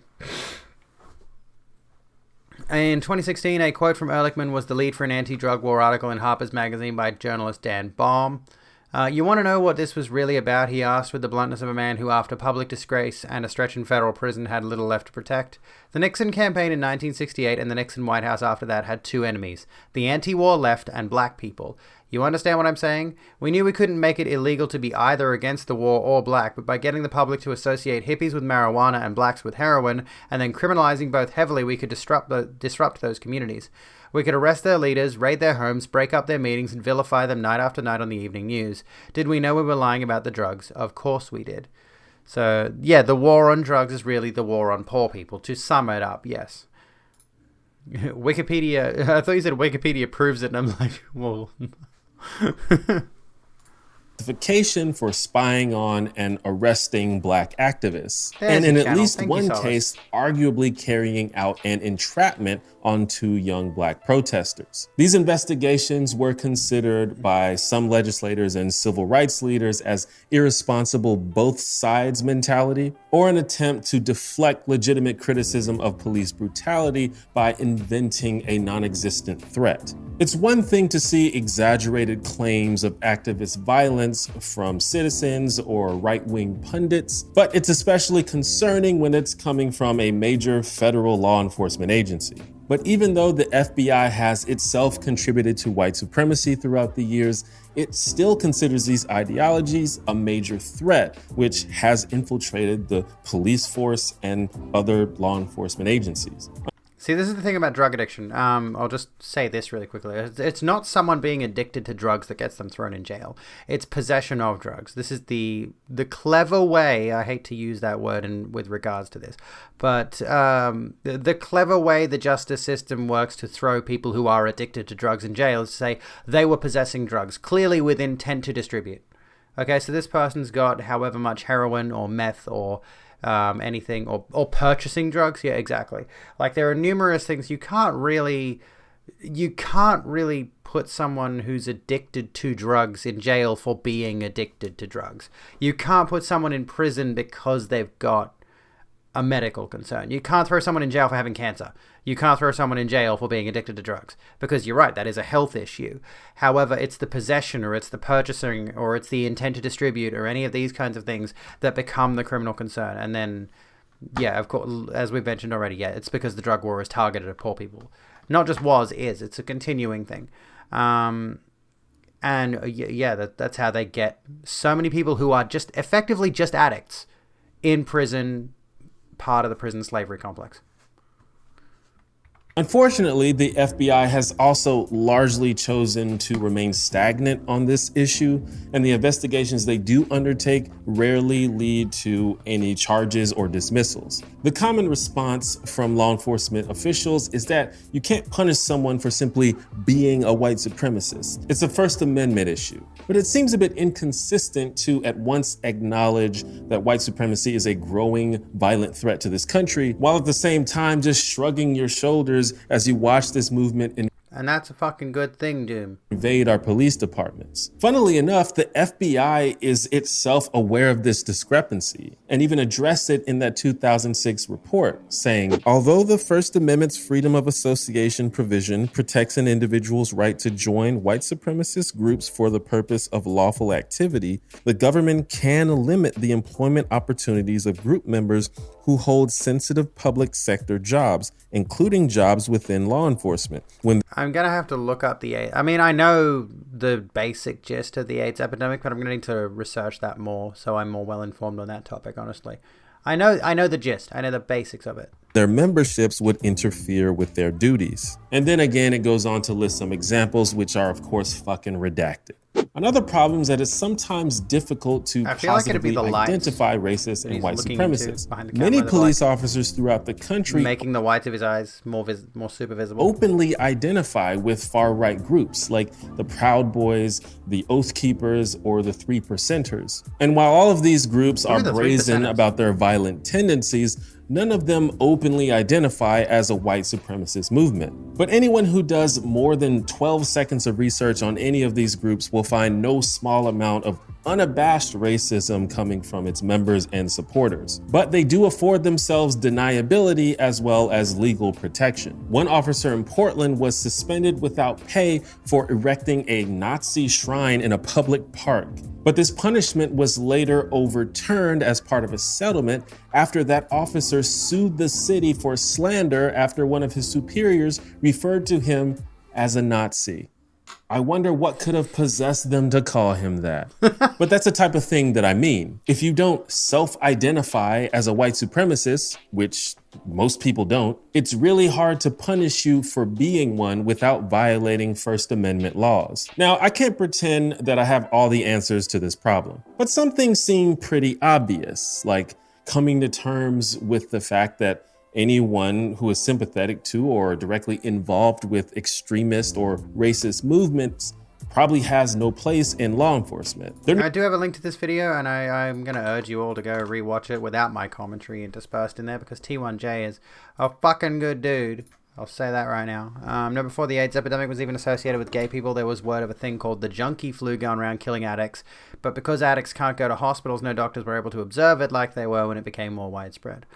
No one outside of a/poll forum will ever say they are insert anti-Semitic group here. They dress it up as race realism or gender critical. Yeah, they keep looking for, like, these people, I don't think they know that they are aligning with supremacist hate groups, or maybe they do. Like, there are some of them. We did cover the gender critical thing and how, like, there was this woman who was deeply invested in a transphobic hate group to the point where she basically helped manifest that hate group. She helped make it and helped run the group and all that. But to her mind, there was a lot of justification in her head. She kept looking for resources that supported her viewpoints and would ignore the things that proved her wrong for such a long time.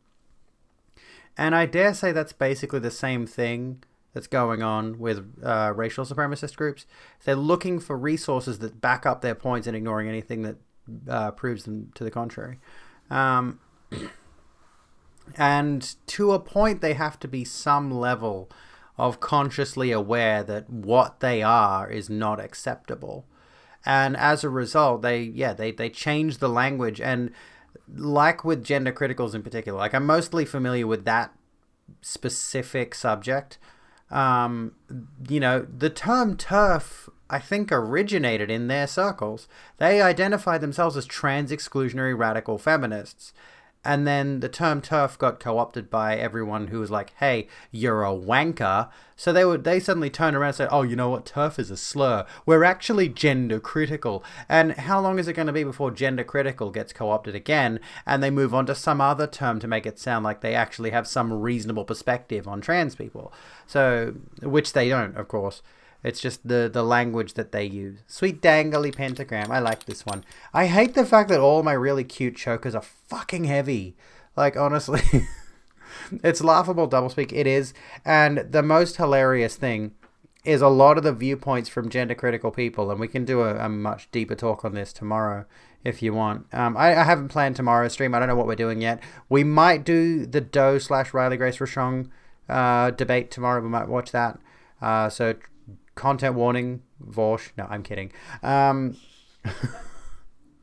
We might do that tomorrow, but we might also talk GC's TERFs and all that kind of stuff soon.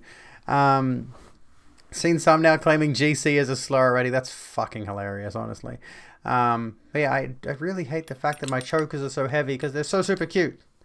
Anyway, Let's keep watching. We've only got a few minutes left of this video. This needs to be a zero tolerance policy. Many police departments throughout the country could probably also benefit from more diversity, or at least ethnic makeups that more closely resemble the communities that they serve. Also needs. Hang on, sorry to interrupt T1J again. I wanted to mention, yeah, like a lot of the arguments that GCs tend to make are staunchly in favor of binary gender. So they couldn't really consider themselves gender critical on the surface of things. Like they are quite literally, you know, I get the suspicion like a lot of trans people generally speaking. Your recommendation. Ultimate, hello. Thank you so kindly for the host. I get the suspicion there are a lot of trans people, NB people, gender fluid folks and all that who are more in favor of gender abolition. Like I love this deleted Contra tweet that was like, I'm not non-binary, but I'm not the most binary person out there. But, you know, generally speaking, a lot of the arguments I've seen from gender critical people basically lean very heavily in the vein of, oh, be one of the two binary genders, and they won't ever refer to them as the binary genders, by the way. They hate that terminology because that's terminology from, generally speaking, gender abolitionists. And yeah, gender abolition would be awesome, but it's not that simple. But they're deleted Contra tweet, all of them. But yeah, what was I saying? They will say shit to trans women, for example. Like the more reasonable GCs will say shit like, why do you think you're a woman? Don't you know it's totally acceptable to be a feminine man, and all that kind of nonsense. And then they will say we should be totally accepting of young lesbians and protect them from this evil trans ideology that's turning them into trans men. Well, they won't ever refer to them as trans men, but you get the point. You know, they have a lot of concerns that basically align with keep people in the strict gender binary that we have outlined it. You know, which of course runs contrary to any modern sociological understanding of gender. Anyway. To be a safe way for officers to report their colleagues who are involved in hateful and violent behavior without fear of retaliation. At the end of the day, though, acknowledging that there's a problem in the first place is always the first step. And let's also be clear, as a person who respects data, I can't draw a straight line from the existence of white supremacists within law enforcement to the unequal treatment of racial minorities by law enforcement. Correlation does not automatically equal causation, but it has to be a part of the puzzle. And look, a growing culture of white supremacy and extremism in our law enforcement is just a bad thing, no matter which way you shake it. One thing does seem to be true, though. This is a problem that has been insufficiently addressed both locally and federally. As I mentioned, racial disparity in policing hasn't changed that much over the past decade. And whether that is due to unconscious bias or explicit hate, or more likely, some combination of both, we need local, state, and federal agencies to make some serious changes if we're ever going to tackle this problem. That's just me, though. What do you think? Big shout outs to the sponsor of this video, Skillshare. There we go. We're not doing the ad. I'm sorry, T1J. If you guys want to watch the whole 2 minutes of advertisement in the outro, you can do that. That was good. That was some good shit. We had some good chats there, I think. You're enforcing gender stereotypes by acting feminine, as well as you can't claim to be a woman while exhibiting male behavior and profiting from male privilege. Which way is it, sweaty? And yeah, I agreed. Like T1J, honestly, go subscribe to T1J now. T1J does fantastic videos. Amazingly well-researched, well-spoken. Just like, overall, good shit. Good shit. Can I drink? I should have left the page open, shouldn't I? So I can drop a link, actually. Closed. Where is it? Recently closed Windows. There we go. Here is the YouTube channel. Can I get it? Here we go. And there's a video from 6 months ago called I Rewatched Chappelle's Show to see if it holds up. That would be an interesting one, honestly. That would be quite interesting. Although I feel like if he shows any particular clips from it, might not be able to watch that one. I mean, I probably shouldn't be watching other people's YouTube videos on my Twitch stream anyway. But anyway. the more you think of it, TERFs are literally gatekeeping gender or trying to... Well, they don't want gender to even be a word in the discussion. They would prefer that gender and biological sex, which is itself a murky territory to traverse. I can always watch yours. Yes, I can, Souls. And we'll watch more of your videos soon, I promise you that. I love watching your videos. I'm honestly envious of how well produced yours are. I do not have the skills to produce videos of that caliber. But yeah, like, quite frankly, yes, they want gender and sex to go back to being... Because, like, it wasn't honestly that long ago. I can't remember when this was specifically, but I do remember when I was a child, when my mum said to me that gender and sex were basically the same thing, right? Like, the understanding was, like, they had gender on a form and they had sex on a form, and it's like, she's like, oh, it's just basically the same thing. You just put, like, boy or girl, male or female, or whatever. And I think a lot of people had that understanding, and as the broader academic understanding of what gender is, like, and this is the thing, it's like, it's kind of like critical race theory. Not everybody understands what the hell critical race theory is, because not everybody is going to university to study critical race theory, where you learn about it, because you have to opt in to have the understanding of critical race theory at a university academic level. And it's the same with gender theory. There are some basic concepts that virtually anybody can understand, but gender theory is much deeper than just male, female, transgender, non. Like, it's more than that. And yes, sex itself isn't binary either. And it's the same with, yeah, like with the critical race theory thing. There is a lot of depth in critical race theory that would require you to be at a college level tuition to even have a grasp on it. They're not going to teach that to primary school kids. And in the same vein with gender and sex and the distinction between those two, at best what they would be teaching kids in primary school or high school is that people can be boys, people can be girls. Some people might be born boys but might prefer to be girls, and vice versa. Some people might feel like they're a bit in between. Some people's gender might change. And that's not really a very difficult concept to understand. Kids are going to grasp that. Teenagers are going to grasp that. You know, and that's the problem, is by putting that very rudimentary understanding of gender out there into the wild, into the heads of the youth, that it's going to totally disrupt the systems with which we operate currently, which it's really not. It's not going to disrupt anything. And yeah, like, sex is not binary. We did look over a graph that sort of outlined broadly like a whole bunch of distinctive concepts around biological sex that basically break down why it is not strictly binary. And again, that's one of those things where it's like there's a lot of information there that requires much deeper understanding, but the general gist of it is people can be born, like, there was an example of like intersex people. There are specific intersex people, if I recall correctly. Hello Izzy, how you going? Who were born with, like, was it XX chromosomes and effectively female genitalia, and once they reached puberty, their body started to develop a penis instead. So there's these stories of young girls who eventually start just turning into boys as they become a teenager, and they end up being raised as boys. I can't imagine what that would do to a person, you know. Socialism is when the woke Twitter people make society better. Magnus Hirschfeld already knew there was a difference between the two in the 30s, but he used different language and his research was burned by the literal Nazis. Yeah, like Hirschfeld's Institute for Sexual Research, or whatever it was called. And I should watch Mia Mulder's video if we've got one. Has some very good videos. We could have a look at that. That'd be good. They were among the first book burnings the Nazis did in the early 1930s. Which is horrifying that we recently heard, and this is kind of amusing looking back, but we recently heard of a, was it a school council, a school board, or something like that, that was arguing in favor of burning certain books. Like, they were literally saying they wanted to burn certain books because they might contain LGBTQ plus material that they were describing as pornographic material. But I think I'm not 100% certain of the details here. I don't think those books were actually physically available.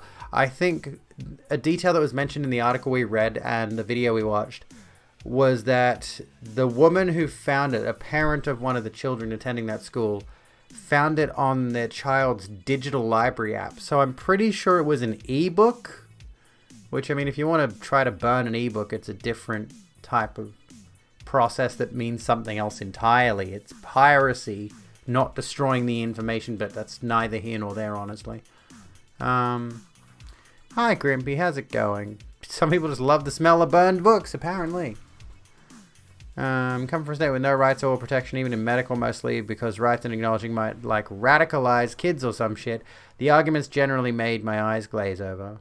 A lot of intersex people experience some weird whiplash in their upbringing because doctors decide on a whim whether or not what parts to cut off them to make them the most normal looking. Yeah, that's like one big argument made by transphobes is the genital mutilation that obviously all the transgender people are in favor of, because we just love the idea. We just love that idea, and completely ignoring the fact that that's literally already happening to intersex kids. It's like, it's not, kids are not having gender reconstruction surgery or genital reconstruction surgery or sex reassignment surgery or whatever it is to transition at the age of 8. But there are children who are having operations done on them at birth if they happen to be intersex to make them more normal. Like, where's that same concern for that particular practice? I don't see any of them talking about that. It's like $20 to $50,000 surgery. Parents aren't doing that because their kid is trans. Exactly. That's not something you just go out and do for the hell of it. You know. We were forced to know every name of every river in our country. Decades later, kids still know the names of rivers. They need to. They weren't forced. I do know of Kim Petras. I didn't know she was the youngest trans girl to get bottom surgery. Anyway. Watched a short doc about the David Grimer case, and the comments were full of people completely missing the point and screeching, "This is why the transes are wrong." What's the... Oh, I think I know the David Grimer case. Let me Google quickly. I think I'm familiar with this one. Is this the right one? Dave Griner. I can't... that name isn't bringing up any results. David Griner.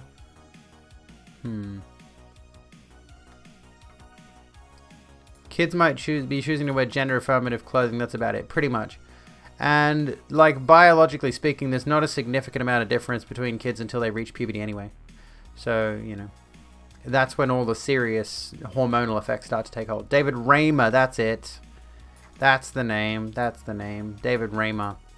For those of you who don't know, David Raymer was a Canadian man born male but raised as a girl following medical advice and intervention after his penis was severely injured during a botched circumcision in infancy. Psychologist John Money oversaw the case and reported the reassignment as successful and as evidence that gender identity is primarily learned. The academic sexologist Milton Diamond later reported that Raymer's realization that he was not a girl crystallized between the ages of 9 and 11 years, and he transitioned to living as male at age 15. Well known in medical circles for years anonymously as the John/Joan case, Raymer later went public with his story to help discourage similar medical practices. And yeah, Money was a damn monster, true. Sexologist does sound wacky, doesn't it? Doesn't sound right. Anyway. This is neither here nor there. I mean, it is here, though. It is here. I'm just, like, looking for words to fill out my word count at this point. Who are we thinking we want to rate tonight? I don't know. I'm curious. I'm at the end of my stream now. Do we have anyone in mind? Heem's live. I've noticed that Heem has changed his name to just Heem instead of Dr. Heemed Out. That's something. That's weird, you know. We could just go to Radholm. Radholm's live. What's Radholm doing at the moment? Where is Radholm? Radholm was here. Did I raid Radholm recently? I think I did. Raid Hassan even though he's offline. Is Radholm live? Or is Radholm going offline? No, Radholm's going offline. Okay. That's not good. That doesn't help me. How dare you? What, is he... Recent broadcasts? Hassan is so annoying. I actually haven't watched a Hassan stream. Psychologist John Money oversaw the case and reported the reassignment as successful as evidence that gender identity is primarily wrong. He was... primarily learned he was wrong. Yeah. Can confirm they are completely whack. We can't force him to stay online. Spends hours just reading comments he doesn't like out loud and getting mad like, bro, just move on. I mean, let's just go to Heem, I reckon. Should we go to Heem? It's a chance. Oh, God, the volume's on. I didn't want the volume to be on. Let's go raid Heem. Sounds good. Because, you know, Heem is currently roasting viewers' pets, and I'm okay with this. Anyway, we'll be back tomorrow. We might look at the Doe RGR case. I don't know. I'm not sure just yet. We can think about that one. If I do, I will probably start stream a lot earlier, and we'll go through the whole thing. We'll watch the entire VOD in one big sequence. If I recall correctly, it's on Vorsh's channel. If not, we can, of course, I can watch it and we can give commentary after the fact, but that's a lot of time out of my day. Anyway. Thank you all for hanging out tonight. You've all been lovely, by the way. I feel like I need to clarify. You've all been absolutely lovely. Thank you so much. What was I was going to say something and I've forgotten now. Anyway, be kind to yourselves and each other as always. I love your faces. And here's my social media if you want to look at those. I'll see you when I'm looking at you.